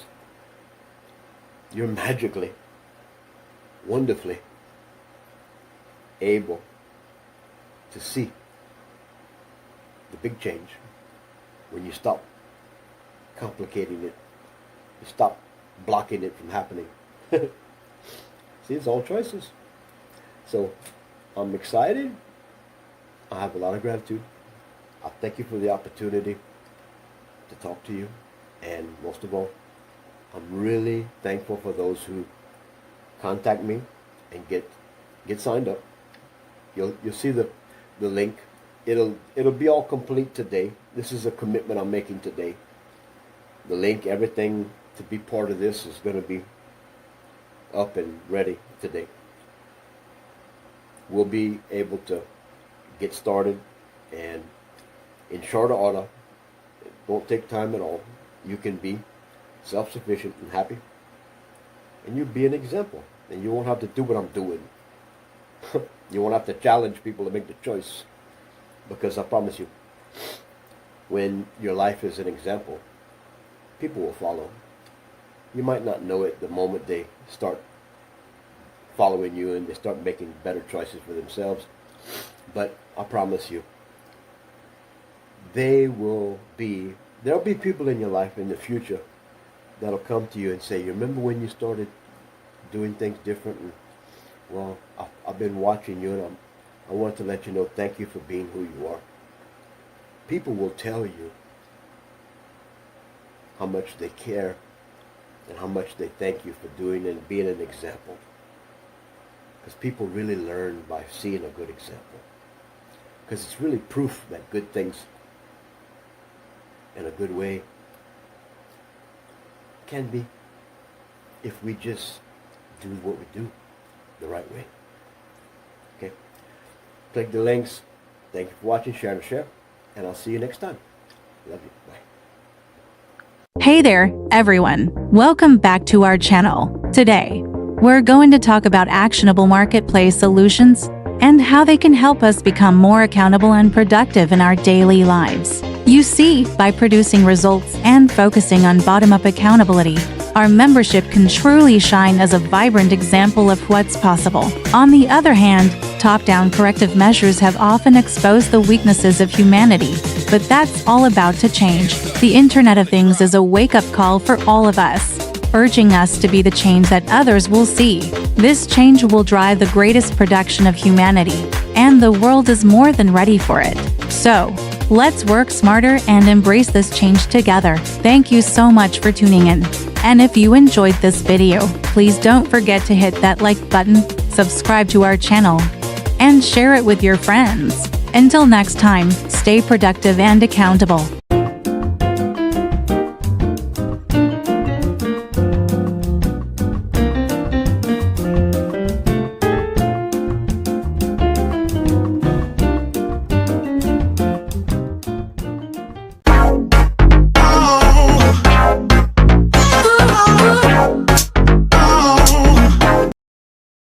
How are we doing?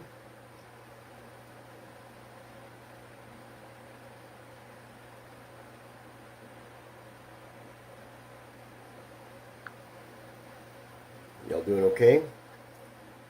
I am going live for the first time with our studio,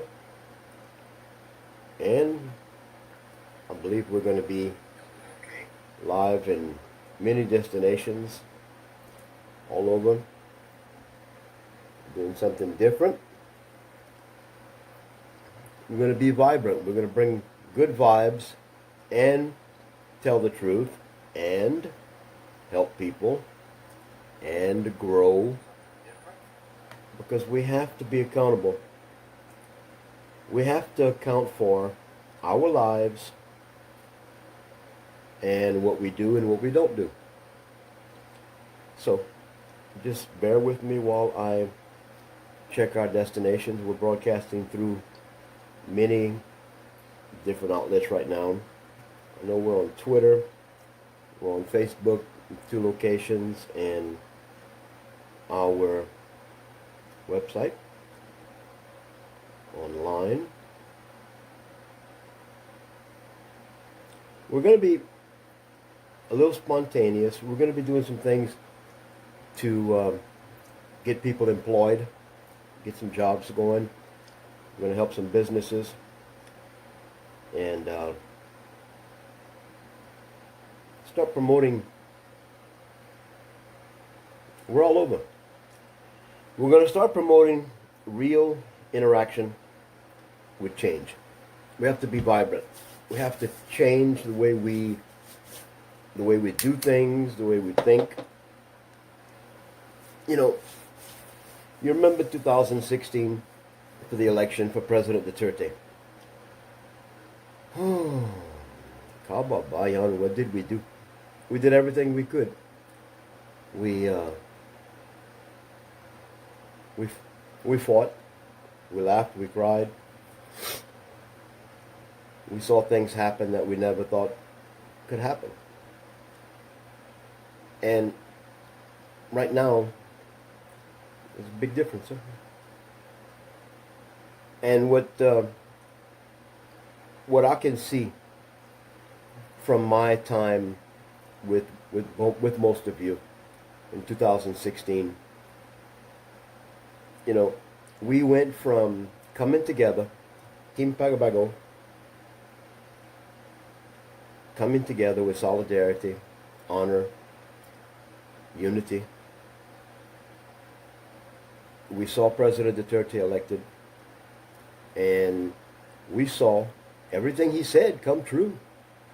We saw what rule of law and honor and integrity and passion, we saw it at work. We lived through it. We had a lot of pride, you know. But we didn't take the time to predict the future, you know. How would we know that, you know, the son of hero President Ferdinand Marcos would be who he is now, you know? We didn't know that. But instead of using my platform to be negative and nasty and ugly, and I'm going to be vibrant, and I'm going to change my behavior. I'm going to change and adapt to a mature, purpose-driven life with clarity, and make sure that I don't have many years go by where I can't really explain the solid nature of myself. You know, 2016, I knew what I was doing. I knew exactly what I was doing. I had conscious awareness of everything I did. And I accomplished a lot. Single-handedly, I reached, and that's speaking for what I did. 2016, I went viral. I had people from the Philippines contacting me and said, "Sir John, you're trending." I didn't know what the hell a trending was. My video about President Duterte, when I defended him, when the reporter from Britain questioned him about the killings, you know, I knew he wasn't a vigilante. I knew what was going on because I have clarity in that area. I had followed Tete Digong the whole over 20 years. I watched him turn Davao from a slum, a battleground, into the safest city in the world. And I was in tune for what I was barking. But I was barking for purpose, you know. I don't want to have many years go by where I'm lost for me. You know, I believe if we bring enough clarity to the moment, I believe if we take the potential battle, I believe if we take the potential suffering that we would incur or have for not being wise, if we would just take time to reason together and be vibrant stars in a world of basically no living examples. You know, 2016 I got involved every day, every night. I put everything in my life behind me, on the side of me, away from me. I had no awareness of the subtle nature of my life. I had no conscious awareness of anything that would at least say, you know, John, what are you doing? Why are you fighting for, you know, you're so far from the election, you're so far from the Philippines.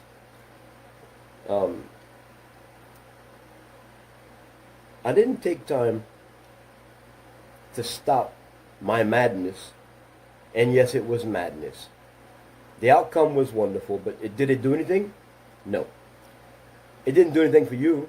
It didn't do anything for me, because still, even though we elected President Duterte 2016, even though we showed solidarity like you wouldn't believe, even though we performed and the outcome was what it was supposed to be, President Duterte didn't lie.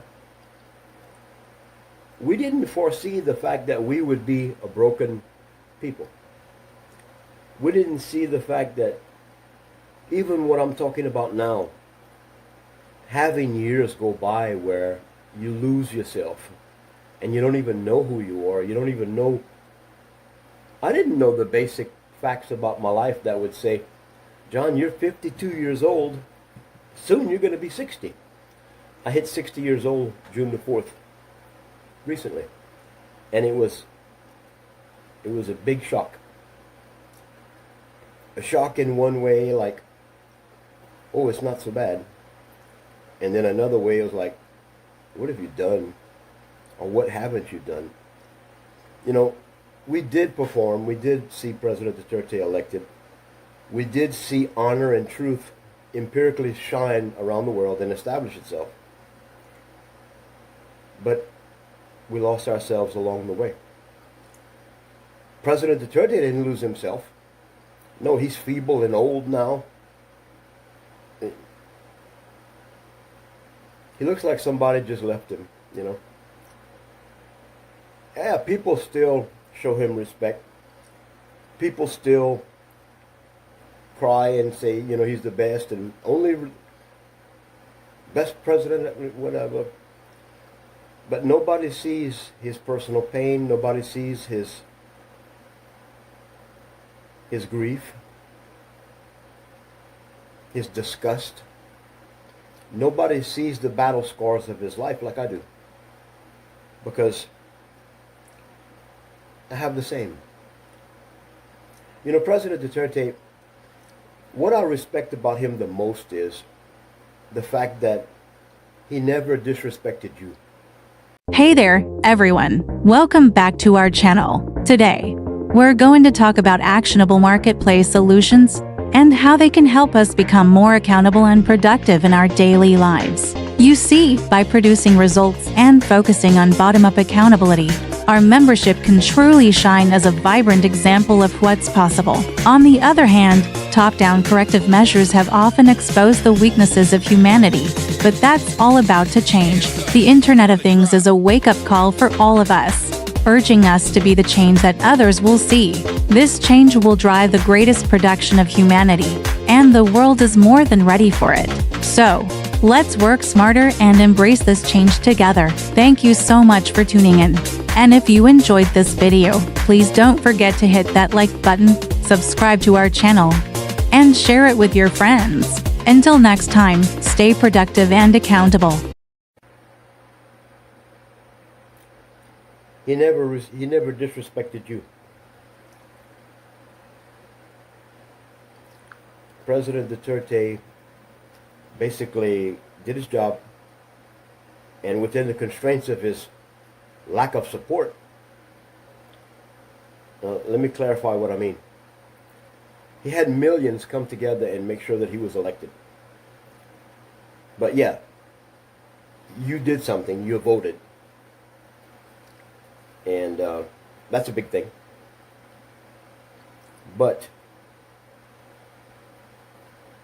did you foresee the fact that when you voted for President Duterte, you also voted for yourself?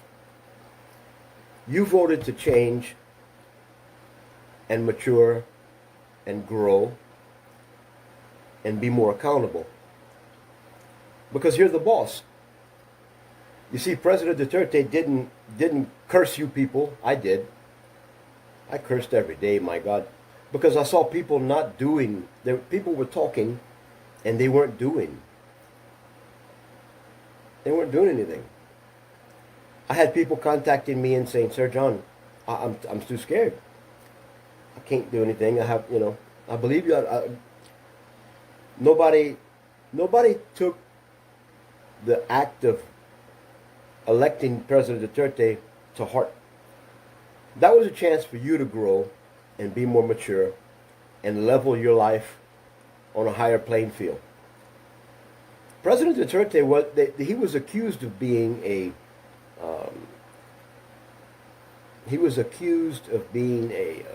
murderer, all these things. But killings, death squads, all this stuff. MacDo Motel. But no, he had radical things happening when he took over being mayor of Davao years ago. Because Davao had radical things happening to the people. He brought rule of law. And he changed himself. Because he had a physical opportunity to mature and take the steps of his life and apply change. What we didn't do, I know I didn't do it. I didn't take the time to learn in the shock and awe of the moment. I didn't take the time to say, wow. Oh no, wow. We fought to have him elected and he won. What's next? Chismes. Maritis Maratos. That's what was next. Because, yeah, we celebrated. We saw things happen. We saw the price of rice down. We saw controversy. Francis Leo Marcos. A lot of dilemma. We saw a lot of things. But we didn't see ourselves grow. Because humanity has a disconnect. Humanity has a very strange problem with maturing. Because we follow too many things that lead us in the wrong direction. Just like the election followed your intention. President Duterte made it to the Malacanang, but your life did not make it to another level. Your life stayed to where you could be a victim of, put a mask on. Oh, you better do what we say. Okay. We followed all these things and we did all this stuff and we missed our opportunity when you elected President Duterte to elect ourselves. We should have stepped up our game and changed ourselves. President Duterte was serving as the president in the Malacanang, and he was radical, yes. And he did a lot of things. But he didn't insult his people. He didn't say, go. Don't you understand? You elected me, you're the boss. He never said that. But in his honor, in his position as president, he humbly and boldly represented his people. If his people wanted to be ignorant, if his people wanted to be cowards, if his people wanted to lie, steal, and cheat, well, within limits, he had to follow his people. So, we should have taken our time to be a better example of human than the Liberal Party, the Yellow Tarts. We should have taken the time to really absorb the moment and support President Duterte in the path up to bring Maharlika back. Maharlika. You know, for some reason, humanity traded their existence to serve money, religions, consumerism, ideologies, judgment, hatred. But we never did find along the way, in all of these millions of years, it's not thousands of years, it's millions, if not billions. We have never found the art of being human again. We have never found the art of living, loving, and changing enough to be ourselves. Because a comfortable, peaceful, loving, safe, healthy, spiritually vibrant person is a good human, you know, a valuable human to himself. Do no harm. Love one another. It doesn't mean enable one another. It doesn't mean battle against one another. It means coexist. So I'm taking the step forward with my company, my life, my time, my knowledge, my purpose, my reason for living, and I'm bringing to you a platform and a way to do things. You can be part of this broadcast. It's going to change. This room is going to change. We're going to turn it into a studio in the next few days, and I'll be on here almost 24/7. I can if I want to. I can have other guests, other influencers, other people that do live content. They can come. We can develop a network. And my purpose for this network is not political. It's not religious. It's not about hate. It's about bringing people together in a common way, a productive way. I believe, and I've seen it, I believe that those that take the time to open their eyes and think and really reason together, I believe that those are the ones that are going to change. Because they will. Change is real when you make it real. And the good thing about change, when you face yourself, when you face your demons, when you face your unproductive lost life, and most of us have an unproductive lost life. Most of us don't love ourselves. We don't know the pain rooted in our life. We don't have the understanding mates or family members or friends to help us. When you start to see your life in this condition, it's only a byproduct of not being happy and safe and peaceful and productive. You have to center everything in your life around yourself. Yeah, selfishness in a good way. Self-sustainability. You have to care enough about yourself to have a balance, a productive, vibrant, understanding, a peaceful reality. You have to know that you have all the bases covered. You have to know that your backyard's clean. You have to know that you're not at war with everyone. You're not hiding because you don't even know who you are. You have to know that you arrived. You have to have a moment where you can be in shock about the peace and tranquility of your life. Because once you clear your mind, once you really find value for yourself, once you face the problems and the deep-rooted pains of your past, you can start to develop a now, a reality that's now. You can start to develop some good life. And it starts to boom and beam around. It becomes bombastic. You don't have to be a promoter. You don't have to be a preacher. You don't have to be anything but yourself. You have to be a good you. And if people do this and establish it for the people and for the reason they're doing it, just to have the result be equality, balance, and a better world, we will make it happen. We will not fall into the reality that says we've been serving, believing, living lies.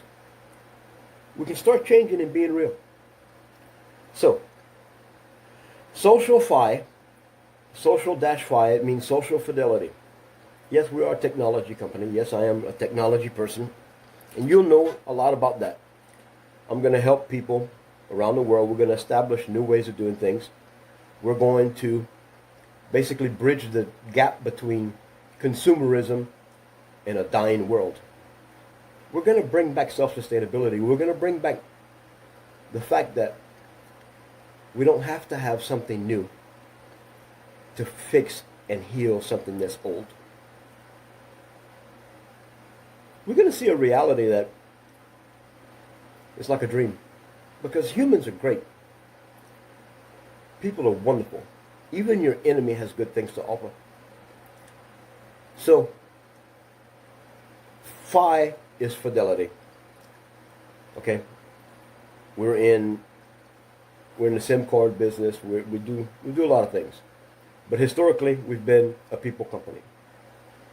And I mean historically, before 2016, I had a lot going on. But I stopped my life when President Duterte went to be president. And ironically, it took me from 2016 until now to open my eyes enough to see that I didn't have my life together. I didn't have planning for my future. I didn't have all the structure that most people have because I was so radical in my philanthropy, in my political. I was so radical in my judgment of others. But now that I've got a balance and now that I've got the time invested in myself, I can really envision a productive, moving forward, collaborative effort where everyone that becomes and has the dream and takes the action, everyone that makes themselves available for change, they will. And we will bring a world without end. We will bring a better way. Because that's what humans do. We don't need a savior. We don't need a hero. We just need ourselves. And if you are reliable enough to have a good heart, if you know that you have a good attitude and you have peace, well, that sheer peace, that sheer example of goodness is going to lead others. You know, you lead more people by your life, by what they see in you, than you could take all the money in the world and you can't save people. There's no book with a prayer in it. There's no spiritual guidance that will save a life. But I promise you, if a hurting, sad, dying, suffering person sees a healthy, vibrant, peaceful person, they will be motivated to move in that direction. So, Social Phi is a network of people. It's a membership. It's a private membership. We don't preach to each other. We don't teach each other nothing. We do things together. We do things different. We want to see a vibrant, fast, stable resurrection of life. We want to see a bottom-up accountability. We don't need the world leaders. We don't need the economic forums of the world or the UNESCOs or the United Nations or people like that. We don't need instructions from them for us to change our nasty lives. We just need the solidarity and the reality that we're facing to come together and reason. Somewhere between fact and fiction, somewhere between being lost and found, there you are. If you hear my voice and you see my face, what I'm saying is true. It doesn't matter if you're red, yellow, black, or white, Muslim, Christian, Catholic, Buddhist. You're still you. And if we can come together and develop social fidelity for the gain of you to see a more peaceful world, so we can all coexist without worrying about will we die without having a purpose? Will we die in pain, being lost? I love the idea and the reality that affords itself to us that we can all feel good about what we've done in our life. I don't want us to be thinking about all the years we lived serving dead ways, serving a lifestyle that did not bring peace and health and self-sustainability to your family. I want to see us all feeling good that we made a change. We woke up. We stopped hating. We stopped judging. We stopped gossiping. We stopped being lazy. We stopped begging. We stopped stealing. We stopped killing. And we started being wise. That is very much an attainable goal. It doesn't cost us anything to do things better. It doesn't cost you anything to be productive. It doesn't cost you anything to make better decisions. So if we have the social fidelity, and if we're all living examples of that way of life, then we will see the world assimilate. Humans will be human because they're suffering and thriving to have a better way. They just don't see the way to make it happen. You know, the perfect way for people to live is to just do that. Live. And not have our life embodied by a box of guidelines and historical lies. His story. Are you going to believe everybody's story? Just because they said it? Just because somebody else said it?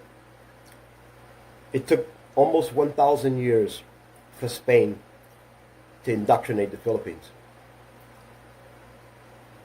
Spain effectively brought a cross-culture, a global influence, a spiritual system that was lost, and the lost memories and ways of life of Maharlika. That was a practice, and it happened. Generation after generation, kababayan started to forget Maharlika. Maharlika was an existence of creation, an example of empirical peace and unity, kings and queens, of men and women.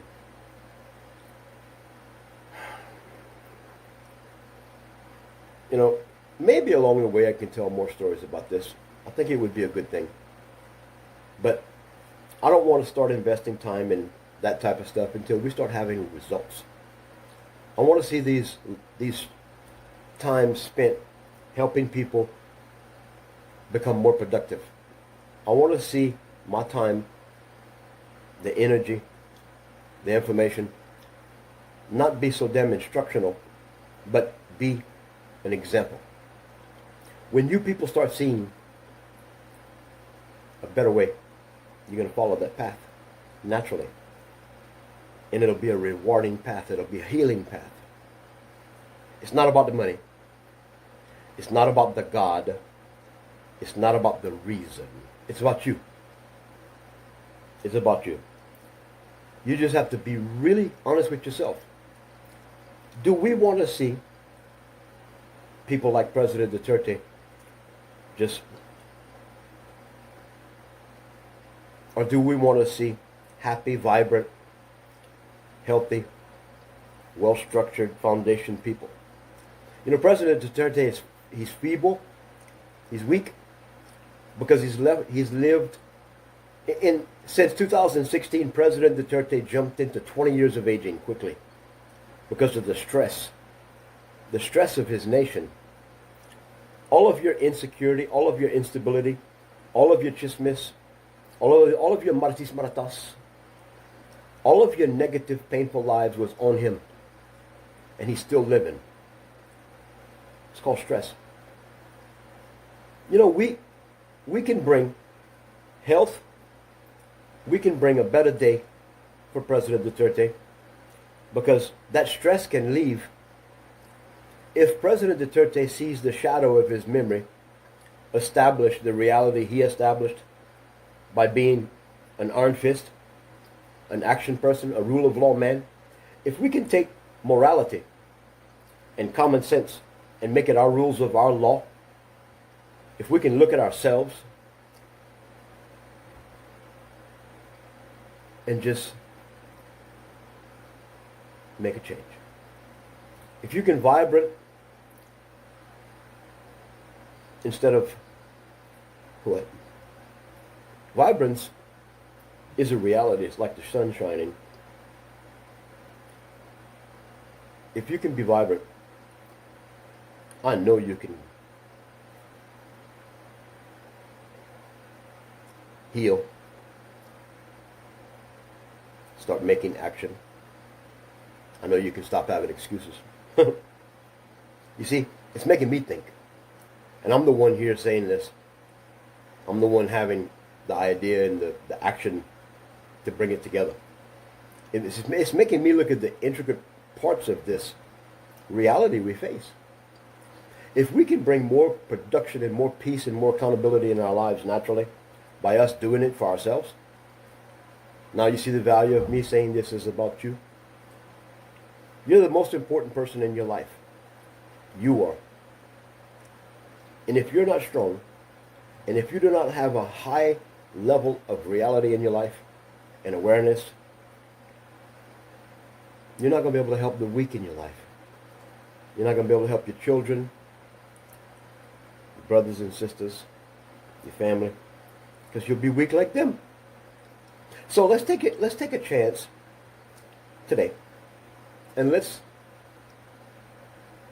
take a different path, different ideas, an open mind, not a set mind, not a mindset. Because I believe that when you really start being honest with yourself, all these things that we feel like we'd have to defend, if you left your church, you'd have to answer a bunch of people, right? Why you left the church? No. People leave church every day, and nobody knows they're going. But when you leave church trying to fight for the reason why you're leaving, well, you have a lot of people to fight with. I stopped going to church, and nobody ever asked me why. Because at the time, I was too embarrassed. I knew why I left. I was embarrassed at how I looked like a clown in the church. How stupid I looked. I was embarrassed. I was judging myself. Because while I was in the church, I'd get mad at people that were like me. Confusion. When I left the church, I kept it to myself. I learned why I left. Because I involved myself with nothing that was even close to God. God wouldn't live in a church if you... A church is a painful place. I kept it to myself. So if you change your life, if you face the things I'm talking about, if you take a step to be vibrant and be part of a group of people that's doing good things, you can join. Just join. Click the link. Become a member. It's free. All you're doing is facing yourself in a direction that's going to be a better path for you. Because as you're going to see, the things I do and the direction I head in, I'm not going to be feeling and looking like this in a few days. I'm going to have more purpose, more confidence, I'm going to start shining. I'm going to be vibrant. I will be a vibrant star of reality. And I trust myself. I don't really have any problem with power or indoctrination or something. I'm really led by realizing more of me. The more healing I have, the more strength I have, the more purpose I have, the better I am. See? I neglected my life. All my life. I neglected me. Because that's the way we're indoctrinated. You know? Selfishness. Well, I'll tell you what. If you don't care about yourself, who's going to do it? If you're not rooted and grounded in a good, strong life, if you do not know the art of being you, if you do not have the Creator booming through your life, because the Creator's here. The Creator's not there. The Creator don't live in Cubaloy's house. Heaven.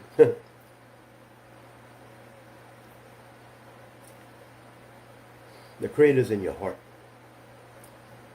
trying to express and feel through you. If you don't have your life rooted and grounded in a strong foundation of stable life, productive life, if you're not bearing fruit,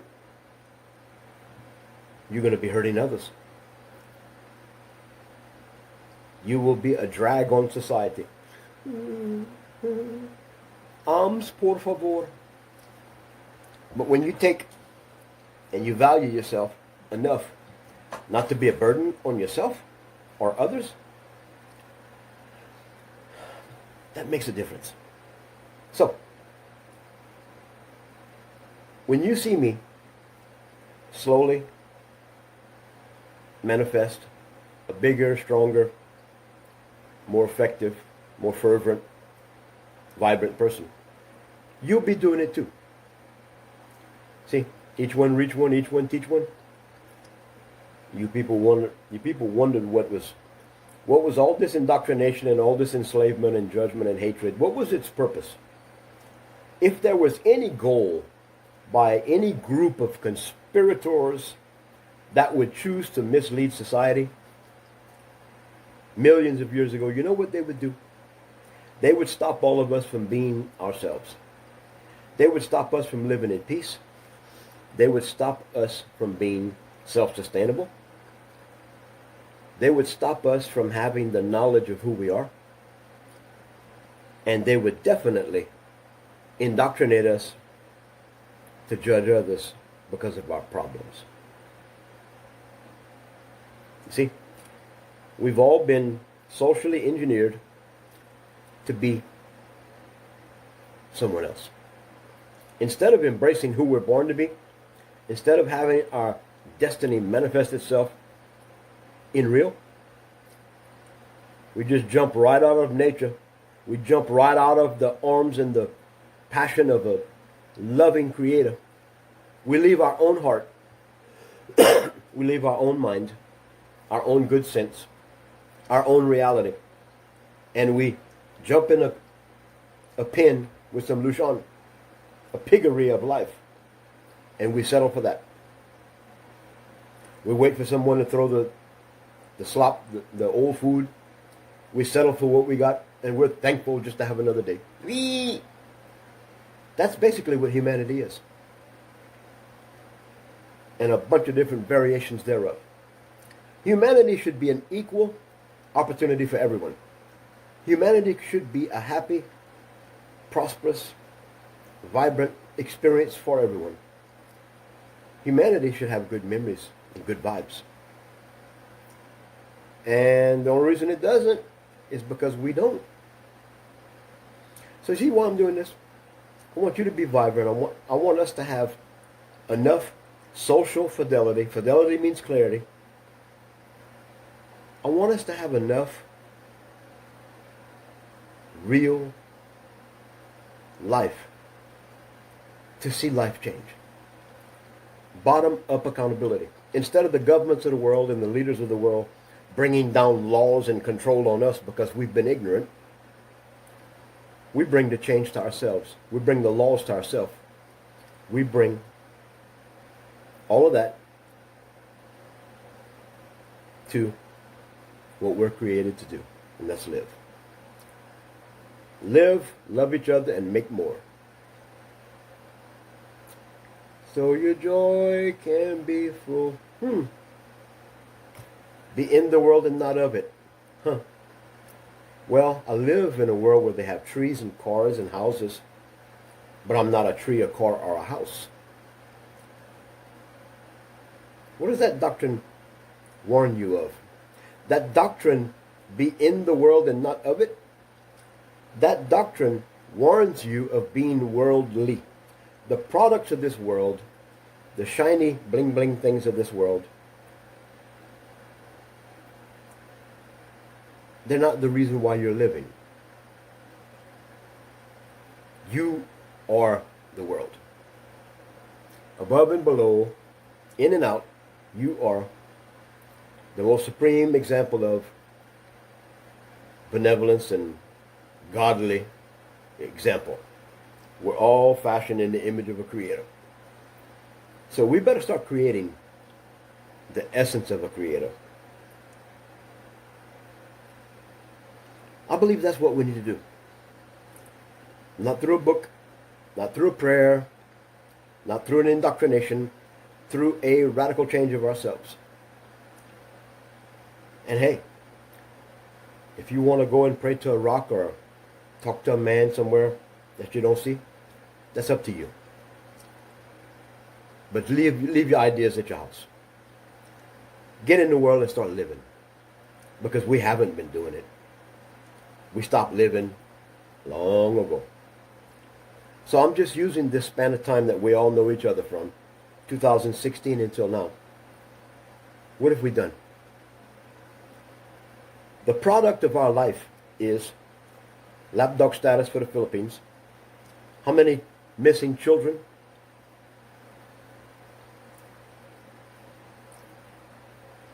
A foreign occupation. A military that was denied. Now it's a red carpet. Come on in. Come on in, guys. Shabu, almost eradicated. Now it's record numbers. Scammers and murderers and rapists like Norman Mangerstein. Political garbage like Lala Dilemma. Back on the street. What has it done? It's given Tete Digong a life to live for like he just barely gets around. But I'll tell you this. If we can even look at Bong Bong and love him and forgive him, and this is a lesson for me, because I would be persona non grata if I'd be there in the Philippines right now. I just don't possess the experience and the patience not to voice myself. If we can look at people like Bong Bong and just say, love you, man, but you know what you're doing. You need to be serving the people.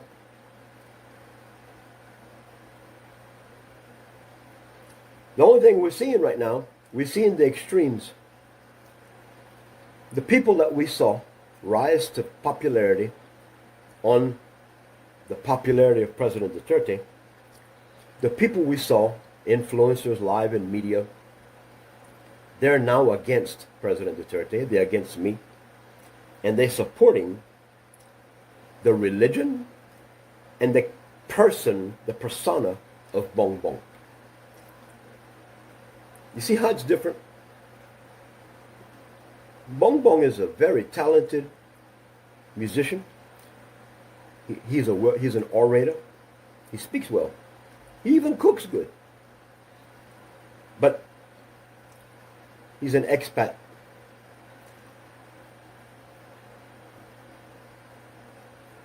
He's not on the agenda of the people. He's on an agenda that's aligned with kings and government officials and united efforts to take our freedom.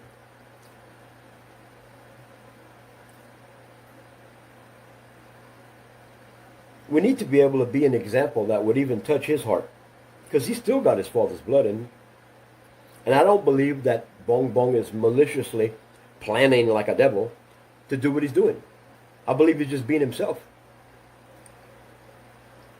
You know, he was sent out of Manila. The hero president, Ferdinand Marcos, was paying the hospital bills for Nanoy. Nanoy was going to basically go witness against the LP. He was going to turn against his, because Ferdinand Marcos was using that opportunity. The minute Nanoy got off the plane, he was killed. His wife had that done. And what was his wife doing? Hiding under a desk. So, Ferdinand Marcos sent his son to London. Wow, no, wow.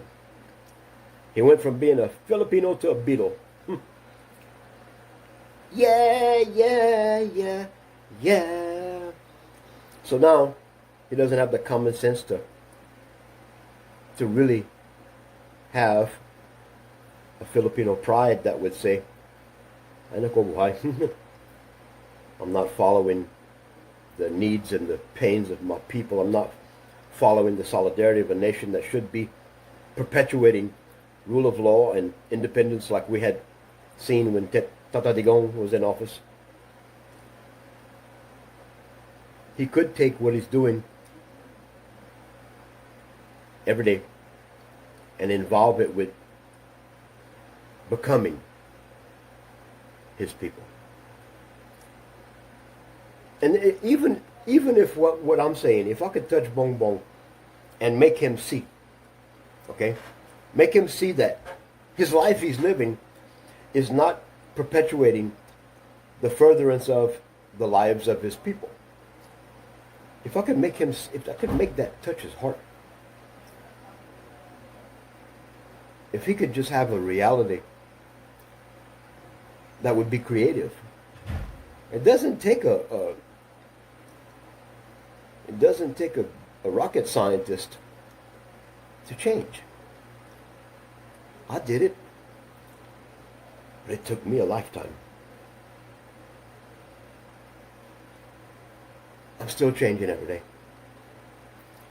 And right now, I really see that we can do some big things. I can see that if we can take our time together and be an example, if we become the example that we were created to live, then other people would follow. And honestly, that is the biggest fear of our enemy. Our enemy is mortified, deathly afraid of us uniting in love and peace and positive change. Our lives would change so fast, because that's all we're looking for. Every day we live, we're doing like this. We're looking for an example of goodness. We're looking for someone that's not Orokan, because we're tired of being Orokan. How many times I call people plastic and Orokan, and I was plastic and Orokan? We're still going to have our own battles. We're still going to have our own stress. You never reach a place in life where it's all 100%. We are going to have challenges. But when our choices and our actions give us a better you and me, guess what? We are a better you and me then. That's just how it happens. That's the miracle of life. It just requires life. And what we've been doing since 2016, we haven't been living. We've been suffering. You might put on a good act. You might put on a good act and a good show. But believe me, I know your pain. I know your suffering. And I know your fears. Because I have the same pain, suffering, and fears. Okay? I just respond to them differently. The only reason I have the time or the organizational ability to bring this opportunity to people is because it happens to be the quest of my life. I had such a Messiah complex all my life. I was actually narcissistic I would fight you if you tried to stop me from doing what I was doing. I was a total antithesis of what I was talking about. My example of my life was totally ignorant. Oh yeah, I had more going on. I thought I did. My social level of interaction was with more like me. Those loud mouths that go to the big buffet restaurants and pray and judge everybody. Come on. Bucket!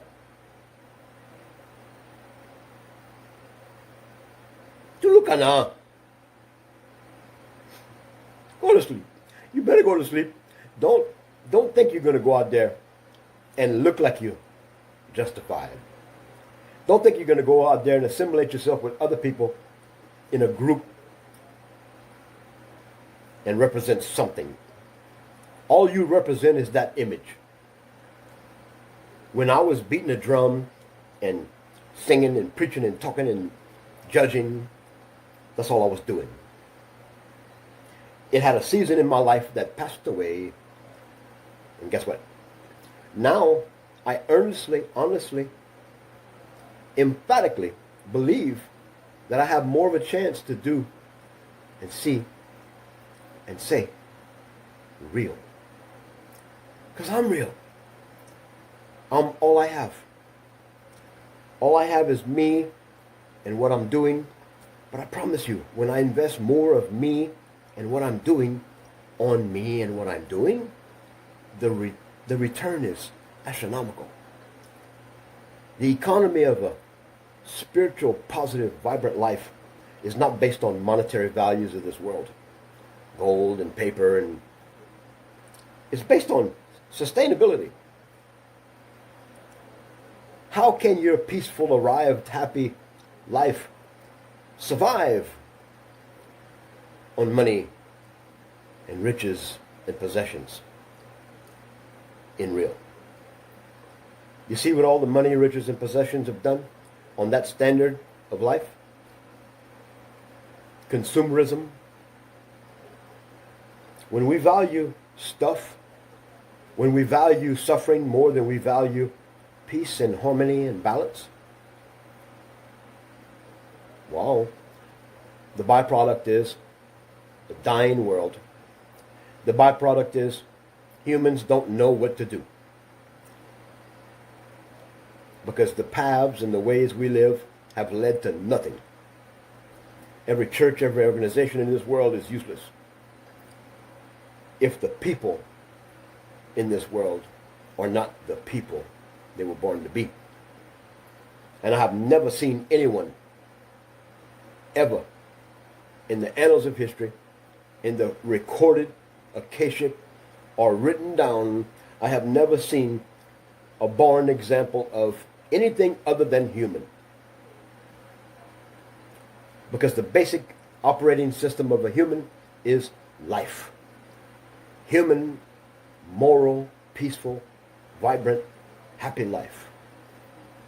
That should be our goal. That should be our common sense.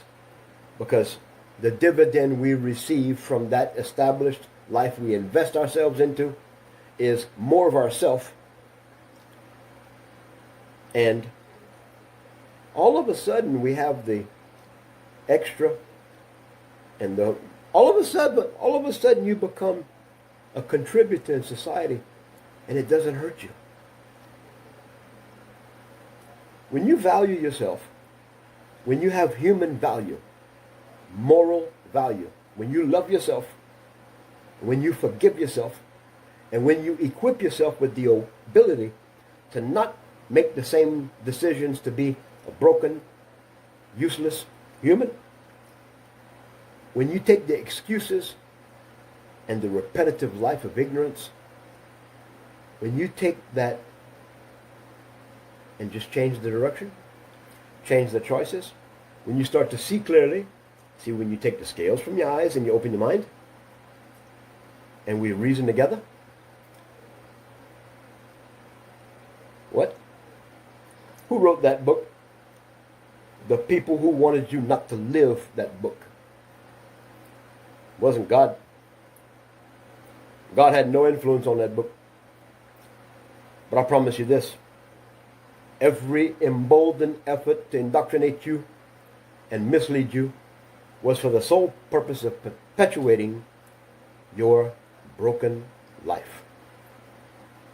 Because like I said a while ago, the biggest fear the most powerful evil people in the world have is the fear of us being united and happy. If we can have social fidelity, if we can have a value for ourselves, the instant byproduct will be a provision for our community. Because the law of attraction, you know, I watch people pray and I watch people suffer, and they say the same suffering, God, I want you to heal me. I want you to provide the finances for our home, Father. Okay. Maybe it happens sometime. But I promise you, the biggest transformations, the biggest changes, the biggest examples of godly life I've ever seen is the lives of people. You know, if God can get some things through you, if God can pass everything through you, He'll get it to you.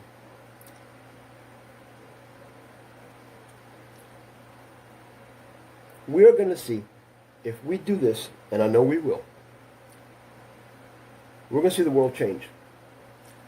We're going to see the opportunity for us to forgive our enemies. We're going to see the life lived by example as we cohabitate, healed, mended. We're going to see more time for us to spend with the children, the wife, the mother, the father, the Lola.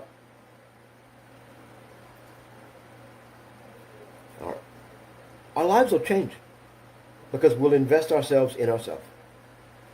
We start living in this world and we don't value our life according to the economic standards of the people around us. When we start spiritually emboldening our lives with values, human values, the return is instant. Because the Creator of heaven and earth will equip you if He can get it to you and through you. We don't have a banker God. We don't have a big box store God. We have a universal reality, as above, so below. We are all one. And when the corporate body of human makes a choice to stop suffering, makes a choice to stop hurting each other because we're in pain, when the corporate body of human unites and lives with purpose to drive the bare essence of love and life itself, what you think?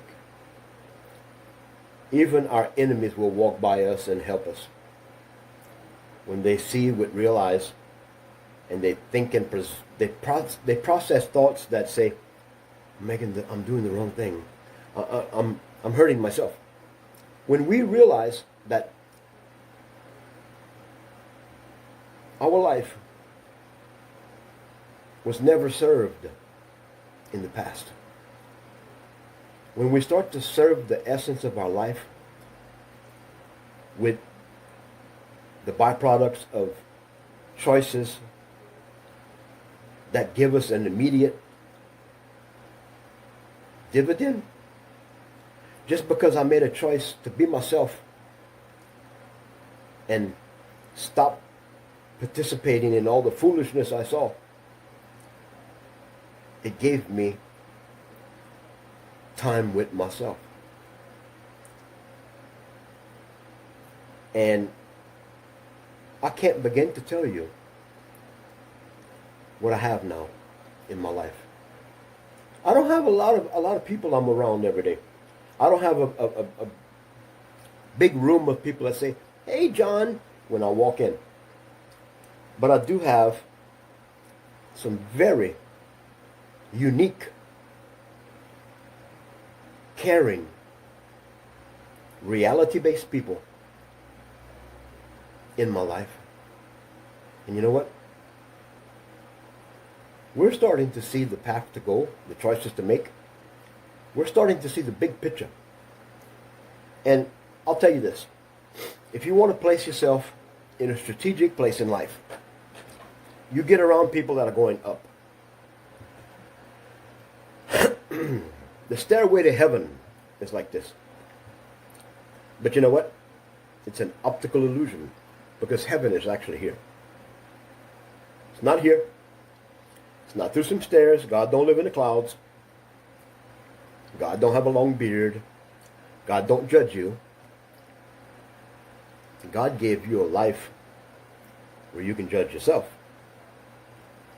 God gave you a value system called karma, where naturally you should make choices if you're not influenced by others, if you're not structured to be anything other than what you're born to be. God will give you an instant result when you make an instant change to be you. When you can see and think and say and live as yourself with a loving, kind, empathetic, forgiving, self-sustaining reality, you'll change. Because you're just going to be possessing and standing in the footprint of that awesome person that was born to be you. You just have to do it. And it's our time. It's not the end, it's the beginning. You're not going up, you're going down. At least to a level up here. Because if you can't be real in this reality, face to face, how can you even know the love and the power of a omnipresent, forever God? How can you ever reach the prime directive of do no harm and love unless you are do no harm and love? If you can't accept who you are, how are you ever going to accept reality? How will you be anything other than a failure if you can't equip yourself with the ability to embrace who you are? The truth is, you're a wonderful person. And you're not great because of your religion or your race or your college degree or your job or your money. You're great because of who you are or who you can be. And that's called you. See how wonderful it is to have all the answers? And I'll tell you, I have an answer for everything. Right now, I could tell you the answer for everything. You. I'm not going to fight with anybody. I'm not going to argue. I'm not going to say, see, I told you. I'll just point you back to you. Because the biggest lesson I've ever learned in my life is me. I look in the mirror. I don't see myself. I never do see myself. I see an image of me. But I promise you this. When I start to see your loving acceptance and caring nature of me, when I see through your eyes what you discern from my life, it's going to embolden me to be more of me. It's going to give me like-minded, one-accord methodologies. And you know what? I will methodically be me. Because it's the best thing I can do. All I'm doing is validating what I'm saying, clarifying the intention of creation, and affording the opportunity, opening the door, leading the way. Everything turned evil by the choice of one person, then two people, then 10, then 1,000, then 1,000,000, then the next thing you know, the whole world don't even know who they are. But we'll fight. We'll fight for someone else's story when we don't even have a book to write our story. See? All I'm doing is validating everything I'm saying. We're all living epistles read of men, right? Your life is the only book that is ever supposed to be written, because individually, the love and the care our Creator has for one of us is individual. Now, out of that relationship with you, there is 2, then 10, then 1,000, the whole creation. Don't even try to have me quantify or validate the love of the Creator. All I know is, emphatically, beyond a shadow of a doubt, the Creator don't kill, steal, or destroy. It's against the nature of the Creator. It's against the perfection and the love and the balance of the good vibes of the Creator. There's never been a judgment or a killing or a misled anything. The intention of the Creator is unity. The intention of us being created is for us to have a living expression living through us. And the power and the might and the balance actually reduces the human to the life of a child. For that is the most powerful living example of Creator that we have available to us today, a child. So, we need to reason together. We need to purposely drive our lives to be vibrant, to accept change, and to implement things that bear fruit for us individually. When we can corporately stand in strength and love and wisdom, we will be the change. Maharlika, rise. Kababayan, I am the eagle of the north. Tatadigong is the eagle of the south. And we'll talk about that in the future. And Maharlika is real. The Sierra Madre used to go all the way from around Aurora up to the North Pole. And the world was different. The world was one. And yes, the world is Maharlika. So, kababayan, it's time to be people. It's time for us to identify and have a goal and reason so that we can have a better identity, a better reason to live, a better result. It doesn't cost a lot of money to be yourself.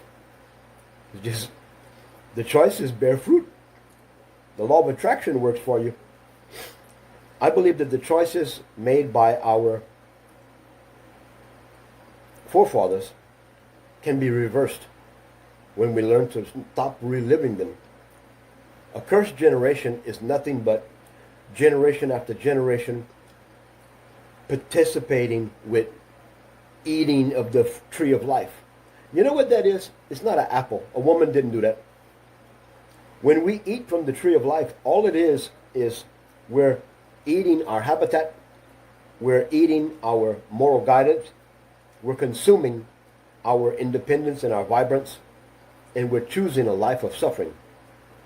And we've just learned to fashion defense mechanisms and generations and eons of resilience to be ignorant. There's nothing more bobo and goggle than a nation of people that can't even see the value of their own self to be people. When you value somebody else's story other than your own, it just shows you're a lost person. It just shows that you have no compass, you have no strength, nothing real. So if the choices of our forefathers led to this living example of failure, the purpose of it was for us not to be peaceful and sublime. It's not something that was intended. The loving Creator didn't intend for us to be so stupid. It's just a byproduct of us having a life that was given to us like that. We were born into it. When we take the excuses and the mistakes of our forefathers and we go forward with lessons and thinking clearly and seeing the right thing to do, the path will be given to us. It's not going to come out of a book or a prayer. And I mean, you're not going to hear the voices of heaven speaking. No, this is about us. Life is about us living. So, when you make better choices and you really love yourself and you really care enough about yourself that you start to see the big picture of life. The fact is, if you're not a strong person, if you're not spiritually, physically, monetarily, if you're not equipped to help others, how can you actually help? A life without end is our choice. It's our option. An immortal life instead of a death mentality, where we have honor and peace and we're not battling in our life foolish wars, but we're embarking on a peaceful habitat and we're instilling that through our actions. See? It started with one bad decision, 2 to 110, and then exponentially we lost who we are. We lost Maharlika. We lost unity. We lost the reason to live, the real reason. So, I want to leave this conversation with you not judging me for what I say, but judging what I say as a good option for us. When we start to live and love and change, we live, love, and change. And that, my friends, is the only real choice we can make. Because every other choice that we see before us or that we have made thinking that we did the right thing, it leads us to a very brutal end where your reward is eternal life. To be absent from the body is to be what? Not in hell. That's a man-made conception. That's a perception deception. That's to cause fear. I would rather pass on to an eternal existence knowing that I did the right thing. I would be, and I am, excited and intrigued to have the byproduct of millions and millions of good humans just being good humans. I would really, really be valuable to my Creator then. I would probably, I'd probably be met with open arms if the byproduct of my life has actually made people choose to be who they're born to be. That'd be the highest, most noble thing we can do, is to be you. To be who you're born to be. So, I want to leave this live with this promise from my heart. And my integrity and my honor is on the line here. I'm investing my life and I'm stepping forward to be a manifestation of who the Father created through me. Never to be in a position where I'm judging you, giving you alternatives or telling you to do this and this and this. I want to live my life where it's easier for me to be me. I want to live my life where I know that I've influenced people to be a better person naturally. Because that's what's been really my goal all my life, is to see a world where people are not hurting and not suffering. I didn't see anything for me until I saw me. When I saw the sad nature of my life, just because of the choices and the actions I had and the investment of life that was foolish, it left me with a broken down, hurt, suffering person. And it wasn't until I learned to embrace my life and love myself or I started to have value for me. And when I reached this threshold of my life today, I'm humbled to know that I can have a part to be instrumental in being an example to lead people to be who they're created to be. This, my friends, I leave you with this. The purpose of this live broadcast, the investment, the platforms, the time, it's not well thought out. It's not something I've sat down with some professors and some engineers for a year. This was a spontaneous reaction to some things in my life that were showing me a pattern. I was doing the same thing again and again and again, trying to have the ultimate result, and that is to reach people, to help President Duterte, to make Maharlika rise, to influence your life to where you would be a better person. I not go buhay. I just validated why I'm doing this. I just validated everything I said. I made a choice to do this live broadcast and to commit to it and to be an open example of success, to be a waymaker by example, because of I saw the fact that my life was nothing. Doesn't matter how much money I have. It doesn't matter what kind of stories I can tell you. My life was categorically a life that everyone could judge. And you could see the fruit of me not living for a better me.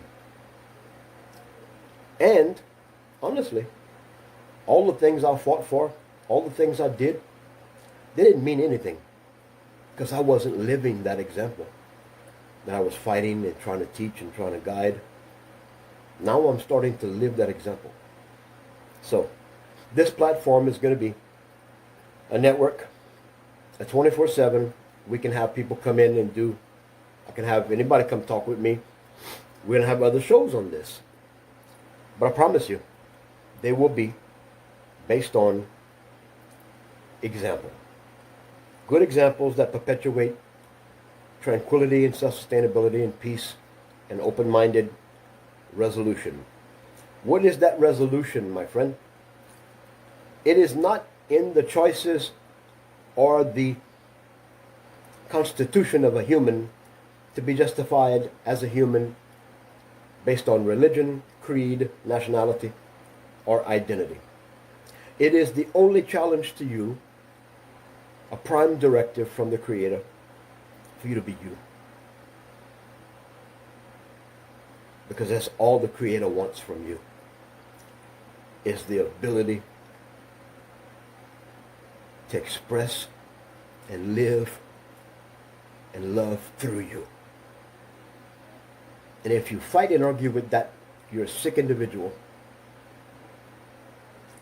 That one statement, speaking to preachers and priests and nuns and Muslims and whoever, the Mahdi can hear that. And if they have a heart and an open mind, and if they really love the Creator, and they love themselves, they would be standing with me. The purpose of every church, every religion should be to end. Because the manifestation of anything good should manifest. The seed should be planted, and the harvest should be perpetual. So, this platform, Social Fidelity, we're a technology company. We're going to be talking about technology. I'm going to actually operate my office through this live every day. I'm going to onboard agents. We're going to be hiring every day. We're going to be putting customers online. I will be introducing everyone to this opportunity to be an example. My political goal is to generically, categorically, worldwide, inform every human that it is their moral obligation to hold their leaders accountable, because the laws that govern society, ironically, they always judge us and govern us, but they don't seem to fall on the reality of the life or the sin of our leaders. So, if we all have a good grip on the legal system, we're going to take the criminal just us system and give them their criminals. And that's the leaders and the ones that make the laws. Most of them are corrupt as can be. It's a career, Kamlek, Smartmatic. That's to keep you from being a moral compass. That's to keep you from being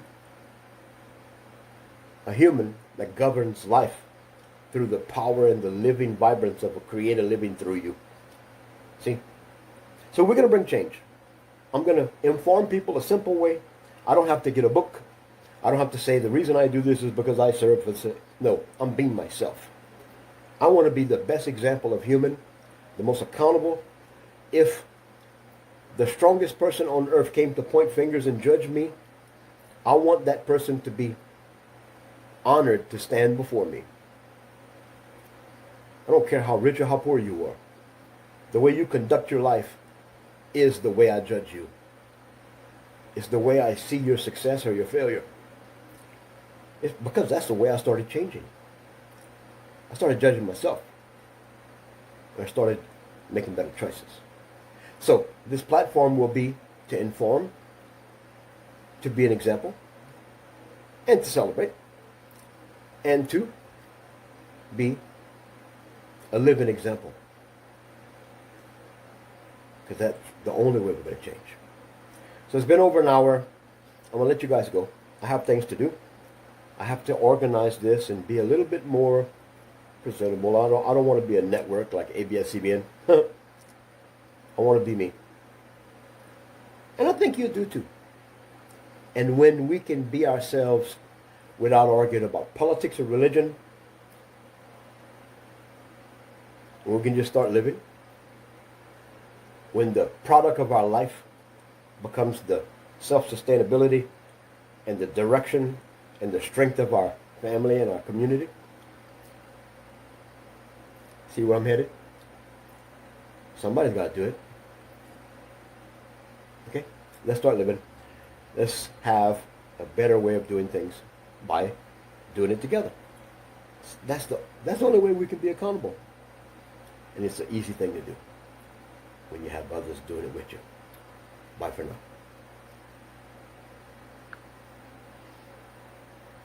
Hey there, everyone. Welcome back to our channel. Today, we're going to talk about actionable marketplace solutions and how they can help us become more accountable and productive in our daily lives. You see, by producing results and focusing on bottom-up accountability, our membership can truly shine as a vibrant example of what's possible. On the other hand, top-down corrective measures have often exposed the weaknesses of humanity, but that's all about to change. The Internet of Things is a wake-up call for all of us, urging us to be the change that others will see.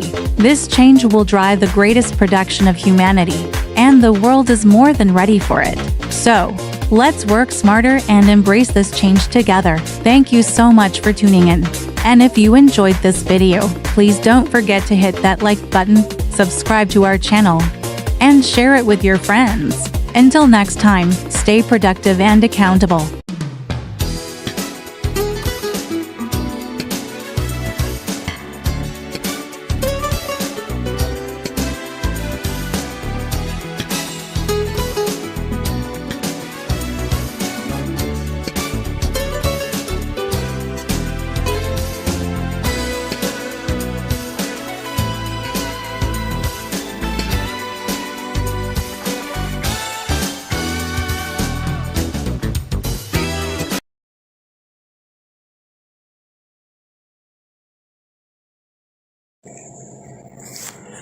Well, here I am. Just day by day. A lot's happened since 2016 when I was introduced to all of you. What a road. I know, Kobuhai. Now, I'm just trying to reach you and tell you that's it. It's over. I'm the Eagle of the North. Tite Digong is the Eagle of the South, and he's not in office anymore, and Bong Bong is not who you think he is. BlackRock in Davao. It's the company that is the largest company in the world, basically. Main business is destroying countries and people and lives. It's end game. Cleansing General Smith. You killed 3 million. You didn't care about that. Now you're waiting on Jesus. Emmanuel. Oh, just what do you think? Are you ready? I don't think you are. Check it out. President Duterte is going to say something to you here in a minute. Remember Marawi? You're just floating around in space. It's all up to you. It's all about you. Huh? Remember that? That's when he came back from Moscow. Yeah, they attacked Marawi. It wasn't Mahuti, that was the CIA. Okay? So, back on the road. Here you are. You got Bong Bong. So, he put BlackRock in Davao. So, it's over. 3 million was General Smith's job. Their punishment for knowing the truth about Maharlika was death. They were mostly Ilocano people. So it's up to you. You know, if you knew what I knew, if you saw what I saw, if you see what I see, if you feel what I feel, I am a divine creation just like you. I'm not denying. The fact is right now, everything's changing, and it's all backwards from what you think it is. So, I'm telling you, that's how it is. Get ready. What you gonna do? From 2016 till now. I love you. Hey there, folks. Welcome back to our channel. Today, we're going to dive into a fascinating topic: the evolution of humanity beyond the 5G and how our actionable marketing values are becoming more human. You see, in the past, we've been focused on 5 key aspects of human development: gathering, gathering, gathering, gathering, and gathering. But now, we're moving beyond those 5 Gs and embracing a new approach. Our marketing values are shifting towards a more human-centric approach. We're no longer just about gathering, but we're now focusing on giving, giving, giving, giving, and giving. So, let's embrace this new era of humanity and strive to make our marketing efforts more human-centric. After all, isn't that what truly matters in the end? Thank you for joining us today. If you enjoyed this video, don't forget to hit that like button, share it with your friends, and subscribe to our channel for more insightful content.